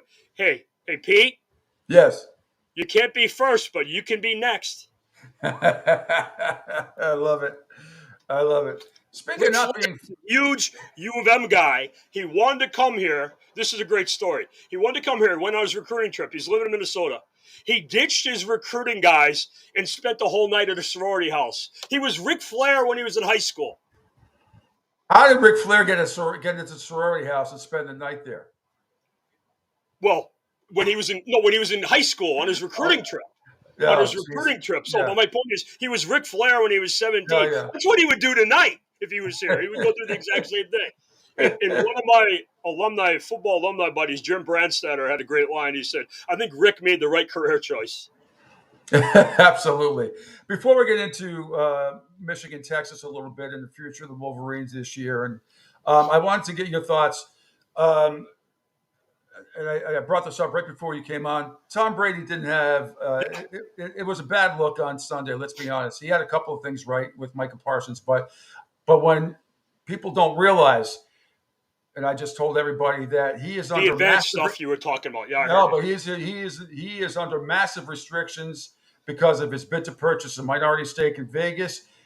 due to his impending ownership venture. He's not able to attend in-person or online broadcast production meetings. He can't access team facilities, players, or coaches, and he must adhere to league constitution and bylaws prohibiting public criticism of officials or other clubs, the latter of which applies to all 32 NFL teams except the Raiders. So he can't sit there and say that ref made a bad call, or he's not privy to any of the production meetings where they release a live saying. You might find in what goes on. And when he was playing, and Belichick and he were with Jim Nantz and Tony Romo, they'd say, Phil Simms, we might have a trick play coming up in the third quarter of this. I mean, you learn information in production meetings that fans are not privy to until kind of like it happens, so they're not completely caught off guard, the broadcast. But with Tom's case here, there's not a lot he's going to be able to say, which then if he's not allowed, you know this, if you're Fox, if he's not allowed to say anything until this Vegas stuff is either over and done with, then go back to Greg Olsen being number one, because he clearly is the number one color analyst. I love Tom to death, and I think he will continue to get better even under all these restrictions. But that's a big thing as a color analyst, making your debut, and your hands are tied. You're not really allowed to say anything because he has a possible stake in the Raiders. No, you're right. These advanced meetings, and Tom and obviously Bill, I mean, when you first started, you had Jim Nantz and Phil Simms, and obviously Bill has a great relationship with Phil Simms for obvious reasons, and Tom developed a great one with him, and Jim Nantz everybody likes. So, but, you notice with Romo, when he was doing games, when he had the quarterbacks that he knows and had relationships with, the older guys, Drew Brees, Aaron Rodgers, Tommy, he would have stuff because they told him in the meetings. Like, as an example, last night, I'm sure the broadcaster guys were told about McCaffrey before we all learned an hour before the game that Christian was out. So there's an example. You can redo your whole game plan because the broadcaster, hey, I got to research Jordan Mason and know who he is and the Louisville kid who's the number 2 back. And, hey, maybe they'll use Debo more in the end around and jet sweeps like they did. So it's tough. See, the NFL really pisses me off because they hire – I know you're stunned to hear that, Pete. Big reason why you're talking to me is Deflategate. But either you want Tom to be really good or you don't. And part of this is, let's be honest with you, Tom's beaten all these teams, all of them. Yeah. He's cost them all. He has cost teams like the Pittsburgh Steelers multiple Super Bowls. So they want him to fail. By the way, I love Greg Olsen too, and I wish he could have handled that better. That's not Tom. That's not Tom's fault. No, not at all. Not at all. But I will say this: Tom will be better as somebody who's known him for 30 years and basically know how I could complete his sentences if you wanted to. That he might have over-prepared for this game, and I actually thought this was a pretty basic game. I thought neither team had great running backs because Chubb is hurt. Yep. The Cowboys have moved off the star running back. They have all the young guys. They have Ezekiel Elliott back. They brought Zeke back. He's the veteran he's their leading guy. rusher in their game. Yeah. They both have really good receiver groups, but O-line in transition, rookie left tackle, rookie center on Dallas. The Browns had some guys injured. They had a lot of guys injured last year, so they're moving around. And both quarterbacks kind of at a crossroads. I mean, Watson's toast. Dak just got paid. That literally in the morning of the game. So I thought this is a pretty simple game. Which team could block Jarrett and Parsons, and then how the game kind of went and unfolded. But But let me ask you. It was the most bizarre, unbelievable Week 1 pregame stuff that I can remember in my lifetime. You have 3 breaking stories. The Tyreek Hill thing happened, which, by the way, I don't know if you caught this. Yeah. ESPN was all over it. I have a lot of problems with some of my friends in Bristol sometimes. Yeah. But they were all over it. Jeff Darlington did a great job. Yeah, I was about to say Jeff Darlington. He lives down there. Yeah, he's great. And they did a great job. They had it. And the NFL Network didn't touch it for an hour. Okay. It was an hour into the story. I could not believe it. I'm sitting there watching. Pete, let me help. You're Steve Mariucci talking about the Lions and the Packers. Yeah. It was unbelievable how they didn't even have it on a blurb, if that's nothing. It was amazing. Pete, let me help. I think, okay, let me listen. Stop the presses, Pete. I'm about to defend the NFL. Okay. during the way the NFL network works and the way their shows are set up, it's like when the game's in Foxborough, some of your media buddies would get there. If the game's at 1 o'clock, somebody like Mike Reese would get there like 7, 8 a.m. Yep. So they're not driving in. So maybe Jeff Darlington, they have a guy there, and then Jeff Darlington's driving in separate, or maybe he went in early and then he went back out. Yeah. You know, they might do the Good Morning Football preview show because they do NFL Network on Sunday starts like 7 a.m. Yeah. The Rich Eisen thing is on for like 5 hours in the morning. But you can't let a story like that go without. I know. I don't care if anybody there or not. But again, it's also a legal thing. But you got to put something up there. I agree. This is what ESPN doesn't do. ESPN does the same thing. They don't They don't have the Deshaun Watson story up today. Let me see if they do now. They did. The new sexual assault case. Yeah, that was no CBS Sportsline had it, and I'm still okay. Looking at, so Pete, now it's finally there. It's the fourth story down. It took them 2 fucking hours to put it up there. 2 hours. Okay, so Pete, it's already out. So Pete, let me. Isn't it amazing where Watson sucked Sunday, and now this is leaking? Well, wow, who do you think's leaking that story? Well, he talked about his father passing away, and obviously his former teammate in that situation. And I understand maybe his father mentally wasn't in. But if you're a Stefanski, you got to seriously start talking about Jameis Winston. I think is that the definition of desperation in time of need? Turn to Jameis Winston. Well, I still think he might have something left in the tank. Certainly, Watson had his worst game. They have a good team. Yeah, they have a good team. But I don't. Just my original point was pregame: Tyreek Hill, Dak Prescott, Russell Wilson. Which was there was one other one. What was the other one? There's another story that happened. The Jamar Chase stuff that was going on. Yes, there's one. The drama pregame. I've never seen anything like it, Jay, before week 1. Never seen anything like it. And I'm talking like an hour. You and I go way back, yeah. Yeah. No, it was weird because I go and open. I work at Pete's House here in town. I open the garage bar, which is our sports bar, and we have Red Zone and everything on, and we're getting ready to go. And I have Jamar Chase on a bunch of teams, so there's one thing I was looking at. The Dak thing happened, and my general manager is a huge Cowboys fan. So, I told him about it, then 10 minutes later, he got the release on his phone from the Cowboys with the breakdown. The interesting thing with the Dak deal, everybody's screaming about his money. You know his cap hit this year is $59 million? Yeah. So, it's not like he was making he's not Brock Purdy. He's not making $750,000, and now he's going to be elevated. He was already making – this is like his third or fourth deal. So he was already making money. So it's not like – they're probably going to save money because they're going to do upfront. But here's the thing about Dallas. And I was talking to Ricky, my GM, about this. They are so stupid. So, they have 3 players they got to sign, right? They signed CD. They signed Dak. And Pete, hey, here's a smart plan. Let's wait to sign the best of the 3 last. Well, that's the thing. Why all the mumbo jumbo? Why? See, to me, they're not going to pay Micah Parsons. Really? That's Jerry Jones's ego right there. Why did he not sign Dak? Why? We all knew should have been done 6 months ago. He was going to be the highest paid player in the NFL. Now, smart by him to wait for Trevor Lawrence and Tua, and maybe that drove the price up a little bit. But once after $55 million, you knew he was going to get. And it's not like it's $5 million more. It's fine. I actually thought he might wait and maybe even get more if he was a free agent next year. And it's also Texas. Texas was Florida. They both have no income tax. Yeah. No income. So it's great. So go ahead, Pete. Go ahead. No, I still think these gigantic contracts, when you start breaking them down in certain states other than Florida and Texas, you would be surprised. It looks like a whole shitload of money, but when you start breaking down every little thing, it's not that big. It really is not. It's still incredible amounts of money, but it's not what people think. Yeah, Pete. What else? Who else has no state income tax? Is it Tennessee and Vegas? Yeah, I believe so. Yeah, but then there's 3. Once you're a millionaire in Massachusetts, you get an extra tax there. California's off the chart. Yeah, I mean, you barely make any. I mean, so it's a little crazy. So the Titans have a huge advantage. The Florida teams, the Texas team, and the Raiders of all teams in Vegas and Nevada, right? And signing free agents is big with that because it does make a difference. It makes a difference.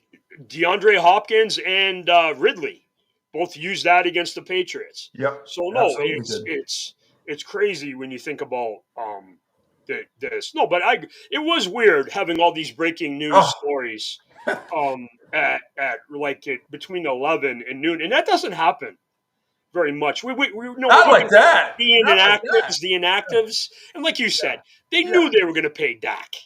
What are they going to go with? Cooper, what's his face, the quarterback? Yeah, what are they waiting for? I mean, all this drama for what? I mean, so you know who was real happy watching that was Micah Parsons. Oh yeah, I mean he was like his little PEDs before the game, watching the contract that his guy got. It's like when you look at what the 49ers have done, where they have kept everybody they wanted, yet they outside of Bosa, who they were going to pay, he held out. Now, the Ayuk thing, I would have traded him a long time ago. Funny as hell that he dropped that ball last night, and Peyton Manning had a seizure on national television screaming about it.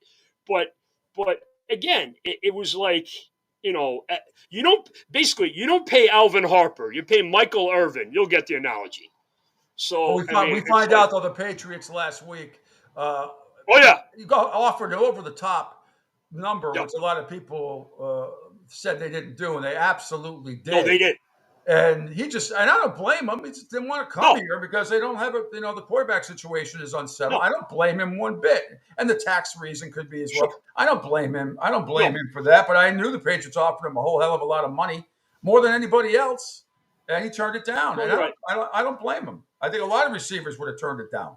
No, but here's the thing. I think the Patriots won that situation because in the offseason there'll be a lot of free agent wide receivers. Yeah. I think it's they're way under the cap. They got a lot of cap money. DK Metcalf's one. Yeah. T. Higgins. Somebody always gets released that you don't think about. Might be Cooper Kupp. I'll use him as an example. That type of guy. And they need to go out. Chris Godwin's another guy that might be moved. So go get that guy. And I think they did well in the draft, and they have Pop Douglas from 2 years ago. So I think the receiving group is a little better than potentially down the road. Is it Isaac Bruce, Torrey Holt, and Hakeem? No. But they're getting functional, and they're getting better. So there you go. All right, Jay Flannery. Okay, you want to bring me on to talk about Michigan? Let's talk about Michigan. Football. Before that, Jay Flannery on with There you go, buddy. Before we get into the Texas shellacking. I know you're excited to talk about this. No. But I'm more excited. I was orgasmic watching Northern Illinois. Not even that. I love that too. I hate Notre Dame. We all do, brother. And I love the coach's reaction after was fabulous. He's a great guy, Thomas. He's a great guy. Yeah. But what I loved was watching Deion Sanders get their whipped. I told you that was coming. I love Matt Rule.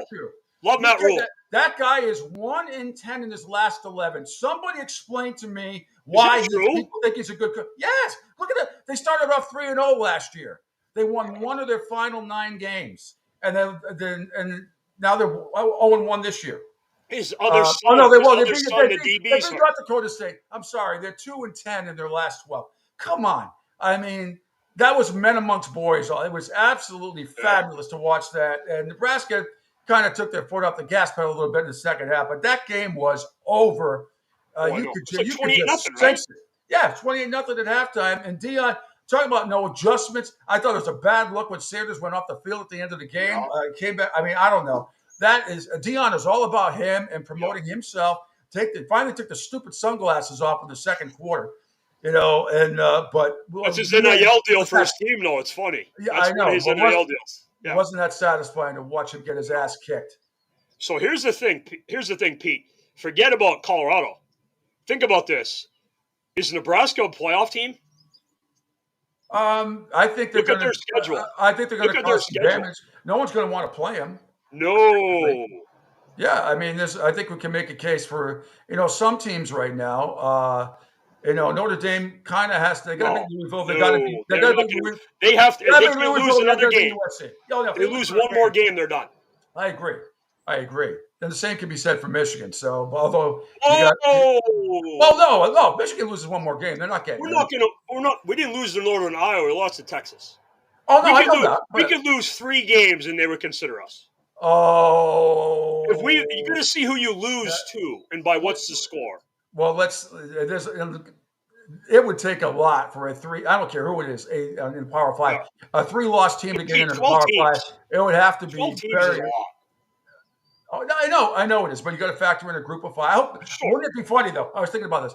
Wouldn't it be great if Northern Illinois got in as a group of 5 and then somewhere along the way had to play Notre Dame again? Wouldn't that be fun? Not for Marcus Freeman. But Notre Dame can't play a home game, remember. Northern Illinois can. That's right. Because of you got to win the conference. Can you imagine if something crazy like that happened? Explain that rule to people that don't. They got to hear this story about the 4 buys. Explain the 4 buys are the Power 5. Obviously, the Power 5, the Power 4 schools get the buy, and so does the Group of 5 champion, I believe, and then the rest of it. Then there's 7 at-large teams, and then how they ranked. I mean, we don't know how they're ranked, but that's great. But now, I'm not surprised Texas went in and beat Michigan. I did not expect them to win by 19. I did not expect that defense to play as well as it did in that environment against Michigan. I mean, there are a few false starts here and there. I thought the crowd might have a bigger impact. I'm not shocked that Texas won because I just think they're a better team. But were you surprised, in all honesty? I mean, you know this team through and through. Were you surprised how kind of ugly it was and that they could not move the ball offensively on that Texas defense? I didn't see that coming. I didn't say they put up 40. Yeah, I was politely set to say shocked, but there were a couple things. I think we need to stop talking about last year and the last 3 years because this is a whole new team. Sure. And the few guys that are left they're going from Robin to be Batman, and that's hard to do. Like Donovan's a great example. Yeah. Donovan was part of a tandem with Blake Corum, who's the best running back we've ever had here. He's an incredible player, historic player. And the coaching staff, people moving around, completely new play calling and systems, new quarterbacks. One guy's more of a runner, one guy's more of a passer. Whole new O-line. Some of these guys played as backups, but when you win for 3 years, and back in the old model, if you lost like we did this week, you were eliminated because we eliminated Ohio State a couple times. Yep. I love to say that, by the way, Pete. Of course you do. It makes me feel so much better that when you're doing this, and we weren't a big portal team, we didn't spend on a lot of guys. We were a development team. And now we lost a lot of guys to the draft. We lost probably about 20 guys. Yeah, 13 in the first. Yeah. Historic team. We won 29 games in a row, at regular season games in a row. Best quarterback we've ever had. Best running back we ever had. Best interior tandem guards, Keegan and Zenter, started for 3 years. You don't just replace these people. It's like replacing the 86 Celtics. And you don't it just doesn't happen. And Sharon and his staff are stuck here with the Bill. So these guys got to grow. And you and I know this. There's no preseason in college football. We picked a really bad year to open with Fresno State and Texas. Find another team in the country who played 2 teams as good as that. I mean, if Oregon played these 2 teams, they'd be 0-2. Well, Oregon came close to being 0-2. Well, they should have lost at least one of these games anyway. Boise State had them. Yeah, that was a great game. Hold on, the Boise State kid just scored another touchdown. By the way, but that scored every which way. Special teams, they scored every which way. Yeah. So Michigan can get back on track now. Yeah, the Sun Belt. You can't take Arkansas State they're 2-0. No, they're good too. They're good. Nobody you can't take anybody, but at least they get 3 home games in a row. Get Arkansas State, USC, and Minnesota. You get 3 games in a row at home before you have to make back-to-back road trips to Washington and Illinois. So there is time to straighten it all out, but we're playing Hitler, Napoleon, and Genghis Khan here. This is just not a good year to have this schedule. No, I mean, I'm sure you've seen USC. Yeah, Lincoln well, let's. I'm gonna. I think we talked about this last week. that was more Brian Kelly fucking up on that offense than was USC's. You can't come away with 6 points 3 times inside the 15-yard line. It was lack of execution by LSU. So USC. Let's see. Now they blanked Utah State, which I thought I might say they're going to be for a time. I was surprised by that because Utah State is a good mid-level team. Yes. Yeah, they lost 48-0. When I saw that score, whacked them 48-0. And they run a kooky offense too, don't they? Run like triple option or something. Yeah. So it's like. But Miller Moss is the real deal. I think he's the real deal. Okay, so Pete, I'm going to give you a comp here. I'm going to give you a comp for USC. Okay. Remember, you and I, we love to talk about Peyton Manning. Yeah. Peyton Manning's teams, and then he left, and then Tennessee won the national championship. The 98 Tennessee Vols team. Yeah, with T. Martin. Yeah. This could be USC, where they get tougher and better without the big-name quarterback, but they replace him with another really good college player in the Moss kid. By the way, who tried to leave, and he had no takers in the portal, from what I've been told. The problem with the Tennessee, it's a great point you brought up with Peyton Manning. There's only one problem with Tennessee that stopped them from winning national championship, at least competing more. And that was Florida Gators. They could not. Well, that Spurrier, yes. 0 for 4, right? He went. Yes. 0 for 4. They could Wait not a minute, beat Florida. Pete, are you saying that Peyton Manning struggles in big games? Yes, but then a couple other ones, he did early on against the Patriots, and then he got us a couple times in the end with Denver. Yeah, when they turned the heat up in the flu game, the NFC Championship. Well, that was a different story. Allegedly, Pete. Yeah, allegedly pumping the crowd noise in, and they turned the heat up, and their whole team had the flu. Yeah. So, no, I remember that. Was but to get back to Michigan, yeah, I think. We have to do a better job. Better. Oh my God, my uncle's signing in here, Pete. There you go. I saw that. What about Davis Warren? Because kind of a garbage touchdown at the end when it didn't really mean anything. You had to be a little bit disappointed with how he played. Some of his reads with the 2 interceptions, they were costly. But Pete, he didn't have a lot of help. I mean, we don't have very many players that have played, and I love Colston Loveland, but he fumbled. He's going to be the first draft pick tight end in the league. Yeah, play better, and it's everybody. It's from Sharon on down, and the only way you get better you don't get better talking, you get better working, and we got to get out, and the guys that are here, and we got to figure out a way to play. And again, the schedule doesn't help, but nobody cares. Get people have cancer and real disease and real life problems. And, I've been battling depression for 4 years. Nobody cares. You got to go out and play. And, you got to go out and do things. Yeah, nobody's going to cry for Michigan. Yeah. What was I forget what you said? Were you at the game or you at your house on Saturday? I rarely go to the games. Yeah. Unless there's something going on.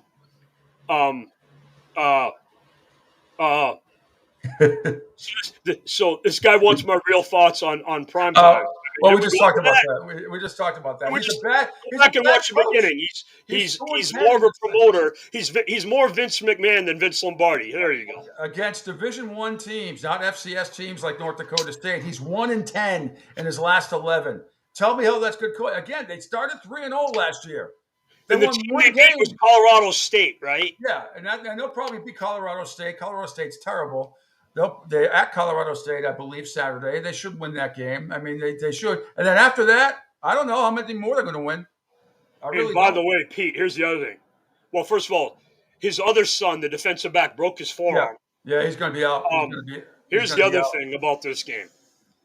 When you're with Dion in Colorado, when you're loud and you're, hey, look at me, guy, you know what happens when teams are kicking your ass? They kick your ass more. Oh, absolutely. Because they want to be the lead story on ESPN. Hey, look at Coach Prime getting his ass kicked.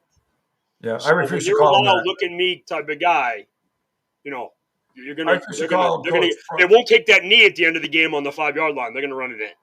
I refuse to call him Coach Prime. I would never call him that covering that team. I'd call him.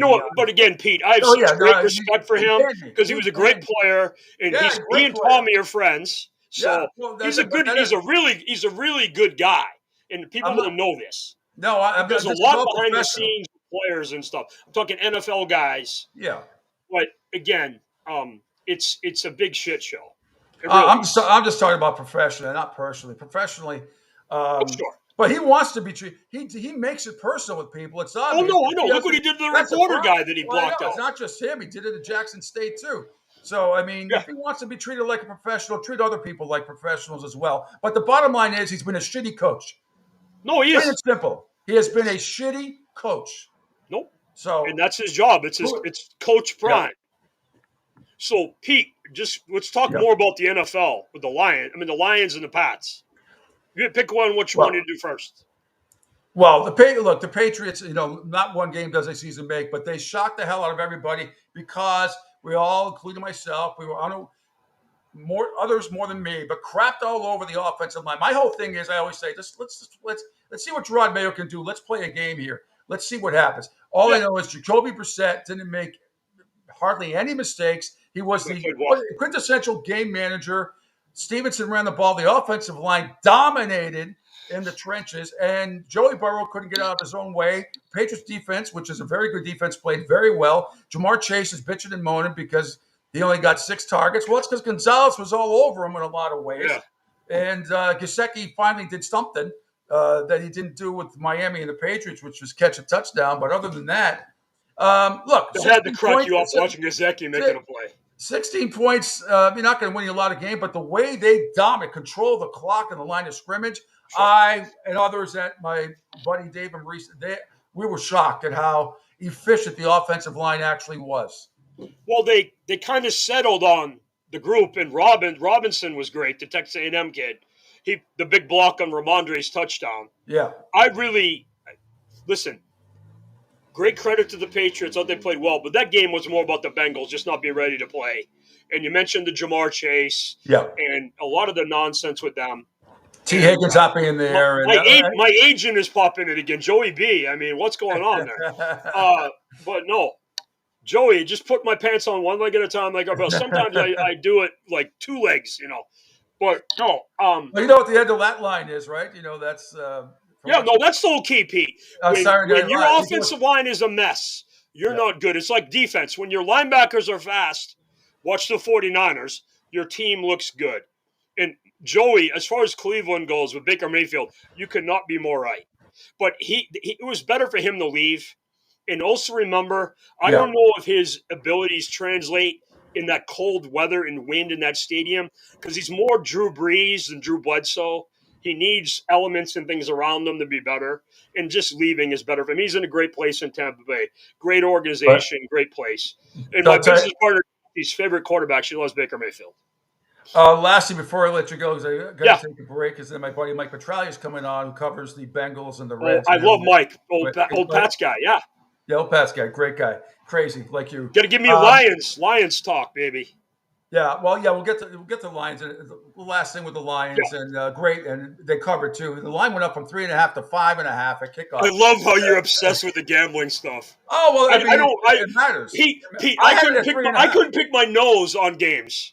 By the way, I had the eliminator right. I had the Bucks. I did not take the Bengals. I had my record for the week. I pick every game against the spread every week in the Every NFL. game? Every game, 10-5 and 1. Do you have a No, I do it for the show, entertainment purpose. I don't bet every game like that. Oh, okay. I just pick every game on the show. I picked 5 in college and then all games. Every NFL, 16 of them. So I went 10-5 and 1. That's 656 against the spread. Against the spread, 10-5 and 1. The 4:00 games, I went 2-1, 3-1, 4. The 4:00 games and into prime time on Sunday and Monday, a combined 6-0 and 1 for the late afternoon game. So Pete, let me ask you, because you and I are old school. Do you like the Thursday night and Sunday night games? I like football any night of the week. I understand the people are tired. I love you, brother. I get it. I mean, you can't. I watch MAC football on Tuesdays and Wednesdays. I know, isn't that awesome? I love the MAC. I love MAC football. Well, no, Eastern Michigan is right down the road from me, next town over. Yeah. And my owner at Pete's House, his son, who kicked here originally in Michigan, ended up going to CMU for Coach McElwain. And the MAC is fun. There's players on almost every NFL team. from the league. So it's cool to watch the MAC. It is. Big Ben and some other guys. I believe before we get into the Lions a little bit, or even and then what else I want? What I was going to say? I want to ask. I want to get into the Atlanta Falcons in the last couple of minutes we have here. There you go. But I will say, anytime you can make fun of Kirk Cousins, I'm here. But Kent State is going into Neyland Stadium on Saturday. My Lord! Oh my Lord! Gets the Samoan thrower guy. I have it. No, here's how you say his name. I have it written down here phonetically. Iame Leava. I have it all written down here because I always keep track of the hardest. Sounds like a bad Bond villain. Ie Maleava. Oh, he's excellent. He's very, very good. Kent State, the Flashes, they're going to be in trouble. They're going to need a flash. They're going to need the game to get postponed. They're going to get the $1.4 million like Northern Illinois. Yeah, that's right. Anyway, yeah. The Atlanta Falcons. Go ahead, Atlanta. Go ahead. The Atlanta Falcons, the most overhyped team ever, or one of them ever. It was ridiculous. I'm not surprised. That was one of my losses, by the way, one of my 5 losses, because really? I thought the Pittsburgh quarterback situation was so messed up. It turns out Russell Wilson didn't play. Justin Fields. I think it helped them play Fields. A whole bunch of field goals and everything else. But Kirk Cousins sucked. I couldn't believe how bad he was, and the defense played okay. Guy. I mean, I like him. I like him, but man, oh man, that was awful. And you can't tell me. I know Pittsburgh's defense is good, but to lose like that at home, that was terrible. All this stuff that Russell Wilson, I kept telling everybody, the Buccaneers are winning that division. They're going to win it. And don't sleep on the Saints. No, not at all. They're going to be the Saints. The Saints are. That's a funny, I have family down there, and obviously with Tommy playing, they're a pain in the ass, and it's just a good football team, it really is, and it's just a really good team. But the Detroit Lions, I appreciate Sean McVay. Could have come up with a whole bunch of excuses. Didn't. No. Half his team was injured. It was insane. The old line lost 2 during the game. You and I were playing tackle at the end of the game. Yeah, but you lost. You see who their starting center was when the game started? Yeah. The left guard who used to play for the Lions. Yep. But they were banged up, and they held their own. Puka. He's going to be out for a while. Going to IR. Yeah, we found out today. But the Lions they're my Super Bowl pick to be in with Baltimore. Wow. But they were from even before I did all my predictions. So really? Good win. Yeah, good win by Dan. You haven't played the Ravens, right? I haven't played the Ravens in the Super Bowl. Yes. Ravens ain't getting there, buddy. I hate to tell you that. I'm not so sure about that. We'll see. I mean, I've saying it the last couple of years, but we'll see. They got to get by Kansas City. And the Bills. The Bills. Let's see. Let's see what the Bills do. We'll see. The Bills and the tied for first place. And the tied for first place Patriots, Pete. That's right. The last place Jets are going nowhere. If Etienne doesn't fumble the ball through the end zone, Jacksonville would have won that game. It's not because I still think I love Jacksonville, but they just like there's always something going on. You remember Tom McManus from BC in the early 90s with Glenn Foley and Pete Mitchell? He's a big broadcaster and one of my buddies. Yeah. And it's just they can't get all their own way. Like as an example, you think they'd like to draft Aiden Hutchinson first overall? Yeah. Exactly. But you notice the funniest moment in the history of the draft last 5 years. They took the Walker kid, and he's a good player. But the minute they took him, the Lions ran up to the stage to take Aiden. It was hilarious to watch it. No, he completely changed Michigan in 21, and he completely changed the Lions. And obviously Dan Campbell's he's doing his Applebee's commercials, but Dan kind of helped. But no, the Lions are legit real good. And the thing about them is, Pete, and you picked them to go to Super Bowl, all these new defensive backs, a lot of rookies and free agent guys they signed, and DJ Reader's about to be back. I just listened to Coach Campbell on his radio show this morning. DJ Reader's going to play Sunday. He's going to be back. They're playing the Bucs. The Bucs have injuries in the defensive backs. Antoine Winfield and like 3 of their 4 top corners. Yep. Now, Mike Evans is going to go for 300 yards in this game against the Lions DBs, but it's going to be weird. It was a great playoff game last year. Oh, my God. Yeah, it was a great game last year. Pete, you need to get out here for a Lions game. This crowd is nuts. As long as I don't have to sit in 90-degree heat again, like at the Swamp, I'll be okay. And I know that won't be the case in Detroit, so that's good. But still, was a bucket list of mine to get there. It was awesome. All right, Jay, I'm up against it. Jay, there you go, buddy. Natalie from BeebsWorld.com. Anything else you want to plug? What's going? Anything else? No, I just think Michigan fans got to stay calm. We're going to turn it around, and it's fun for the NFL. The Patriots, who a lot of people don't think are going to be good, they have a real chance to beat Seattle and be 2-0. And, teams like the Lions, Kathy's 49ers, the Chiefs, the Bills, the better level teams. And listen, I got to say something about Coach Harbaugh. He's playing a team that doesn't have a quarterback. Coach Jim, not John. Yeah, Jim. Jim just running the ball, playing defense. And when you're playing a team that doesn't have a quarterback, shame on the Raiders, for just running the ball down their throat and playing defense. That translates. Power wins in football. What a difference a couple of months made. They gave up 62 points to that team with that horrible coaching staff last year. And Jim Harbaugh has done an amazing job already. Coaching means so much in the NFL. Oh, without question, It really without does. question, Pete. Hey, All right, good man. to talk to you, buddy. You and too. Angel have a good week. I'll be back next Tuesday. Awesome. Thanks, man. All the best. Jay LFG, baby. Yeah, it's Jay Flannery from BeebsWorld.com, always on Ann Arbor. He'll be joining us every Tuesday.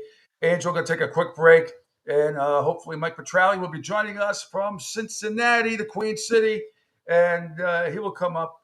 Mike's a no-nonsense kind of guy. He's not going to make any excuses for the Bengals, but we'll see. Any more information on Jamar Chase and company and the attitude of the team of the Bengals, and we'll get his thoughts on the Bengals-Patriots game, all coming up for the final segment here on the Pete Shepard Show on the Coastal Sports Network. Hi, folks. This is Gerard Moynihan of Moynihan Lumber, and I would like you to know that our company has been selling Anderson windows for over 60 years. See the complete line of Anderson windows at any of our 3 locations in North Reading, Beverly, or in Plastown, New Hampshire, or at MoynihanLumber.com. What's up, Southwest Florida? Jimmy the Beef Guy here. Fort Myers, we answered your call. We're pumped to announce the opening of our second location. It's on 41 just north of the Edison Mall. And guys, nothing's changed here. The beef, the sausage, the breaded steak, our Maxwell Polish. Now serving you in 2 locations, Fort Myers and Bonita Springs. And don't forget, if you're having a party, check out our catering menu. Hey guys, when you're at the counter, don't call it Gardenia. It's pronounced Jardiniere. Ion Tampa Bay is the latest news, weather, and traffic for Pinellas, Pasco, Ellsboro, Hernando, and surrounding communities. Stay connected on X, Facebook, and their website, iontp.com. Ion Tampa Bay keeps you informed on breaking news as it happens. Southwest Florida's newest game in town. Sports Radio 102.9, the game powered by Ion Tampa Bay. We'll be right back.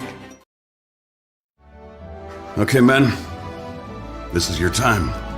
Maybe you didn't choose this, but you're here now. You're gonna go out there and be an all-star caregiver. It's up to you.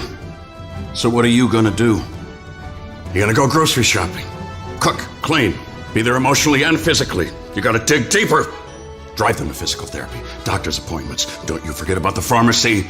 I know you won't, because that's what caregivers do. Don't give up. Don't ever give up. This is your time to show the world, your family, and yourself that you're tougher than tough. Now go out there and be the best caregiver this world has ever seen. Caregiving is tougher than tough. Find the care guides you need at aarp.org/caregiving. A public service announcement brought to you by AARP and the Ad Council. Hi, I'm Danica Patrick and proud aunt. Watching my nieces grow, play, and learn is amazing. But not every child gets to be carefree. 1 in 6 kids in the U.S. are hungry. 1 in 6. That little girl sitting alone at the playground, she can't play like the other kids. She doesn't have the energy because she's hungry. School lunch will be her only meal today. It breaks my heart that this is the reality in our country, but it's something that Feeding America is working to change. Each year, the Feeding America network of food banks rescues billions of pounds of good food that would have gone to waste. This food is then provided to families and children in need. Being a kid should be about using your imagination, learning, and having fun. These children shouldn't have to miss out on simply being a kid because they're hungry. To find out how you can help end childhood hunger in your community, visit feedingamerica.org. Brought to you by Feeding America and the Ad Council. Adopt US Kids presents What to Expect When You're Expecting. A teenager. Learning the lingo. Today I'm going to help parents translate teen slang. Now, when a teen says something is on fleek, it's exactly like saying, that's rad. It simply means that something is awesome or cool. Another one is totes. It's exactly like saying, totally, just shorter. As in, I totes love going to the mall with Becca. Another word you might hear is jelly. Jelly is a shorter, better way to say jealous. As in, Chloe, I am like so jelly of your unicorn phone case. You don't have to speak teen to be a perfect parent. Thousands of teens in foster care will think you're, rad just the same. To learn more, visit adoptuskids.org. A public service announcement brought to you by the U.S. Department of Health and Human Services, Adopt U.S. Kids, and the Ad Council. This is the story of a very special woman. In a matter of seconds, she turned herself into a great mathematician or an entrepreneur. Her knowledge was limitless and still is. She could also make monsters disappear, especially those that lurked in the shadows under the bed. Once, this woman put back together a teenage girl's broken heart, which had been shattered in 1,000 pieces, just by giving her a bear hug. She masqueraded as a regular person at work, but as a superhero at home. Everyone knows her as Gabriella. I still call her Mom. Your hero needs you now, and AARP is here to help. Find the care guides you need to help, complete with tips and resources at aarp.org/caregiving. A public service announcement brought to you by AARP and the Ad Council. You're listening to The Pete Shepherd Show. Welcome back. Final segment of the Pete Shepherd Show here on the Coastal Sports Network. Hopefully Mike Petrali will be joining us momentarily from the Queen City in Cincinnati, where he covers the Bengals and the Reds and all things Cincinnati. A couple of comments for everybody. Great conversation with Jay Flannelly a little while ago. Good stuff. Joey B says, glad you like this segment. Listen to tracks. Oh, who wrote that? You wrote that back. Joey says, I want to order my D&D drink when there's too much ice and not enough liquid. You can negotiate a new drink to be poured for free at the drive-thru. Okay. All right, good stuff. Yeah, we better hear from Mike. He best not blow me off for a second time, or there will be hell to pay. There absolutely will be. So good stuff there. Angel Martinez doing a great job as always. And what's coming up on the network after today? Yesterday was a great day. I know Thursdays or Tuesdays might be which is Thursdays, Tuesday. Anything coming up today on the network, or any news about anything before Mike comes on with us? If he does. Other than there's been an update to the website. You guys see it on the homepage, sr1029thegame.com. What used to be the Arena Football League. The Arena Football League still exists, but it is a complete separate entity. The update on the website, what you guys will end up seeing now, is the new league formed by Jeff Fisher, who is the commissioner. You guys remember he was the head coach for the Tennessee Titans. Yes, it was. Arena Football 1. And you guys can find out info up there if you guys go to sr1029thegame.com. Look on the homepage, and you will now see the updated version of the new formed league. There are 8 teams. I believe the 9th one just joined yesterday, and there's still kind of some more to come. There was a press release they had put out talking about how they formed the new league and the reason behind it. But there's still more news to come, so that is the latest and the greatest up there on the website. Of course, you guys can always download the app directly from the website, because if you do, like the guys did yesterday, you can not only watch the show live, you can also listen live in your car. You can also text and or call the show directly from the website and keep up with everything that's going on there, because it's not only just about obviously Sports Radio 102.9, but our affiliates with USF, men, women's soccer, the men's, women fall sports that are coming up, basketball, along with the volleyball team. And then with the Tampa Bay Sun Football Club, which this weekend, by the way, is Heritage Hispanic Night. So yours truly will be out there shaking his maracas. Nice. Yeah. So it's gonna be a great time this weekend with Tampa Bay Sun coming off their first win of the season, first win on the road. So that should be a good time. And tomorrow I'll get into some USF talk as far as the men football, which they were doing well when we were Saturday at the match, and then all of a sudden they got blown out by Alabama. And the head coach, Coach Golesh, he didn't hold anything back. He had stated how much work they needed, so that'll be coming up tomorrow. And the updates with the men and women's soccer, women's volleyball recorded a few wins. Their first win, the big one, over the weekend as well, as they are in tournament mode. And then this Saturday will be the first home game for women's volleyball at USF. So there's a lot going on. Well, speaking of women's volleyball, my friend, that's great about USF, but a big shout out to the Lady Canes volleyball team. Wow. They went into #1 Texas 2 days ago, down 2-0, and came back and won in 5. Coach, I forget his name, but gets his 200th victory, and now they move into the 20th ranked team in the country. That is something for anybody. Go on the road, go into the #1 team's house in Texas, down 2-0 and win the next 3. Fantastic job. Good job by the Hurricanes volleyball team. But good luck to USF as well. It's great when all the Florida teams, except for Florida State, are doing well. Exactly. Sorry. I can't help it. I just texted Mike. Let's see what happened. All right. Well, we're waiting for him. Right under, I just tweeted this out. You might have to refresh, Angel. Right under the show is from Get Up a little while ago. And, of course, everybody is blaming Mike Greenberg, a.k.a. Greeny, for the Jets' loss on the panel on Get Up. Of course, it's Greeny's fault. It's always Greeny's fault. Yeah, seems like it. That's the huge, as they say, the cop out. That would be it. Hold on, before we start with, I just wanted this to be said too. This is the guy, after BC put a beat down on somebody, he was feeling himself, wanted the 49ers at full strength. They ran for $180 without the best player. The #1 pick in most fantasy drafts was watching. Hey, man, get him full strength, Wood. That's my man. Floor is yours. You know what? I blame you, Greeny. I blame you. Because you were adamant on me being here on Tuesday. Because you just felt in your soul that it was going to be a joyous occasion. Maybe you jinxed this whole thing. Is that what happened here? Hold up, before we start with, I just wanted this to be said too. Jay, you're most certainly welcome. Thanks for joining us. Oh, yeah. Awesome.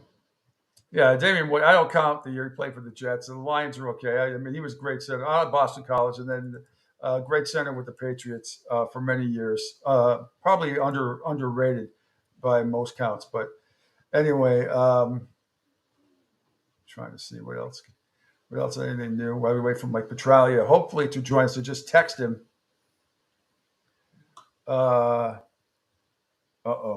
Hang on. Processing.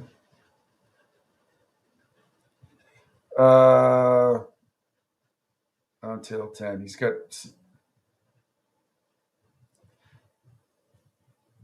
Let me check my guest list, see if I can get him on tomorrow. Hey, real quick. Stand by. Processing. Wednesday, I have Glenn Ordway on tomorrow, and let's see if Mike can come on tomorrow.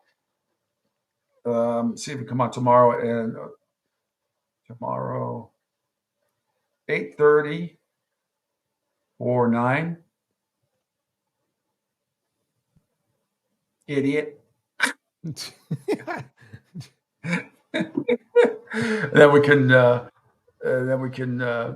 out. Let me just find. We'll make sure of that. So after today, at 10 o'clock, nothing really coming up today. Working on with some others, a lot of new sponsors and everything else. We're getting calls. There's people that want to join the show as well, programming and all that stuff that we have to work around. Let me see what Mike says. I know obviously we don't live in the New England area any longer, but I guess Jerry put something out about an hour ago. I don't know if you ever, heard about it because your friend's still back in New England, but put out a tweet about, I guess maybe a high-end brothel that was going on. Really? I didn't hear about where? Providence? Apparently in Massachusetts. So according to Jerry, his tweet was, yes, releasing the names of the upper-class clients of high-end brothel would do them harm. It would also be great blog-worthy content. I say the judge should err on the side of what town? I need to know the town. I need to know the city or town that we're talking about. There's a video that goes along with it because it's from Penny Commit. Alleged clients of a high-end Massachusetts sex ring are asking a judge today to remain anonymous. These clients reportedly include doctors, lawyers, military officers, tech executives, scientists, and professors. Oh, I want to know where the brothel. You got to let me know the town or the city that the brothel took place in. I'm sure people came from all over. I'm not interested so much in. I might be interested in some of that, but I want to know what city or town it took place. Might be. So it was Boston News. So maybe it was Boston. Nah, it could be any place. This because it came out of Boston. It could be any place in New England. Well, there's a video from a reporter. I don't know if you want to see it or not. Yeah, I definitely want to see it. All right. Great way to close out the show. Brothel busting. That's what we do. That's right. Brothel busting it's all we do. Give me a second. Let me. Yeah. Here we go. What station? What source is this from? WBZ. Oh, Channel 4 in Boston. Okay. All right. Very reliable. Yep. Let me share this one. Come back over here. And here's 59 chilling degrees up there in Boston. Remember, this was all exposed all the way back in November when the 3 people who were accused of running this brothel were arrested. And now over a dozen of their alleged clients are arguing to keep themselves anonymous. This hearing going to go before the Supreme Judicial Court today after a judge ruled last week to open this case up to the public. According to investigators, the high-end brothel network ran out of some very upscale apartment complexes in Cambridge, Dedham, and Watertown, as well as in Eastern Virginia. The brothel ringleaders allegedly operated through websites advertising nude Asian models for professional photography, but it was all a front for prostitution. The Massachusetts U.S. Attorney says that the clientele consisted of doctors, lawyers, military officers, tech executives, several of which are now asking today for their names to remain sealed. Their lawyers say that these individuals would suffer, quote, irreparable harm if their identities were revealed. And recently, 2 of the 3 people who are accused of running this brothel changed their plea. Months ago, they originally pleaded not guilty. That motion was just filed in court. That argument is coming up later this month. We're live in Boston. I'm Penny Commit, WBZ News. Okay, so she said Cambridge, Dedham, and Watertown, I believe. Is the 3. And then some link to East Virginia. Okay. I'm not driving from Boston to East Virginia to get laid, I'll tell you that. It ain't happening. I mean, this is a big deal for some people. It's not a big deal for me. It's a big deal for their families and everything else. But prostitution is the oldest profession in the world. I mean, I'm sure this is like scratching the surface, not just in the New England area, but around the country. This goes on all over the place. Joey says a huge brothel in Ocala called the Villages. Oh, yeah, called the Villages. Yeah. Yep. The Villages. The Villages have. I've heard so many stories. There's a Villages over in Southwest Florida too. Whoever lives in the Villages, you live. Most of the people, I'm not going to call normal or abnormal. Let's just say, there's upside down pineapples. There's flags that are turned a certain way, and basically it comes down to if you want to be, a swinger or not, or if you're gay or not, or whatever. You want threesomes, foursomes, fivesomes, and I'm not talking about golf. That stuff doesn't faze me anymore because I know it goes on all over the place, all over the world. It does. Well, when I worked for the school district down here, it was funny because I won't name the town, even though the town knows what it is here in Pasco County. I'll put out the county out there, but you drive through and you had to, in order to get to the school, you had to go through this complex type deal, and there were houses. But I had no idea what the upside down pineapple was until we arrived at the school. And then one guy that was with me, he was driving that day. And he asked one of the other texts that was with us, he goes, did everybody just turn their flags upside down, or what's the deal? And that's when he told us, you know about the upside down pineapple? It's like, no. It's like, oh, that's based like in the military. In the military, if your husband or wife were deployed and you were part of the swingers, so, normally you would put the mop, if you would, and this, of course, is old school. A lot of times people put the mop up against the house. In the villages, Joey's right. They put what color loofah is on loofah. the floor. So, yeah, same thing. I mean, same thing. Right, but in the military, what they used to do, like, back in the old school day for a lot of us, mom, she would mop and then lean the mop head up against the outside of the house so it would end up drying up. So apparently in the military, it was the other way around. So if you put the mop head, at the bottom, well, obviously you wouldn't, because then you're absorbing all the dirt and dust and everything from the outside. That was kind of like the quote unquote loofahs like they do in the villages today. Unbelievable. Oh my God. Yeah. It's Mike's going to join us at 8:30 tomorrow morning. He apologized again. He has something going on at his house. All right. I have to check my schedule because I don't know if we're let me see. I think we're open that time. We open for coffee. Coffee. It's my now beautiful grown-up niece, married. She was two or 3 years old, and that Rhode Island, New York accent that Rhode Islanders have is just like, Uncle Peter, you want some coffee? Nice. Anyway, all right. That's going to do it. Joey says, from finally to upside down pineapples to colored loofahs, Coastal Sports Network got you covered. So we do. It's what we do. All right, Angel. So Mike Petrali at 8:30 tomorrow. Glenn will be 9:30 tomorrow. Next week, Glenn will be today. I want to thank Mike Petrali. I'll thank you tomorrow. We'll be together tomorrow as well.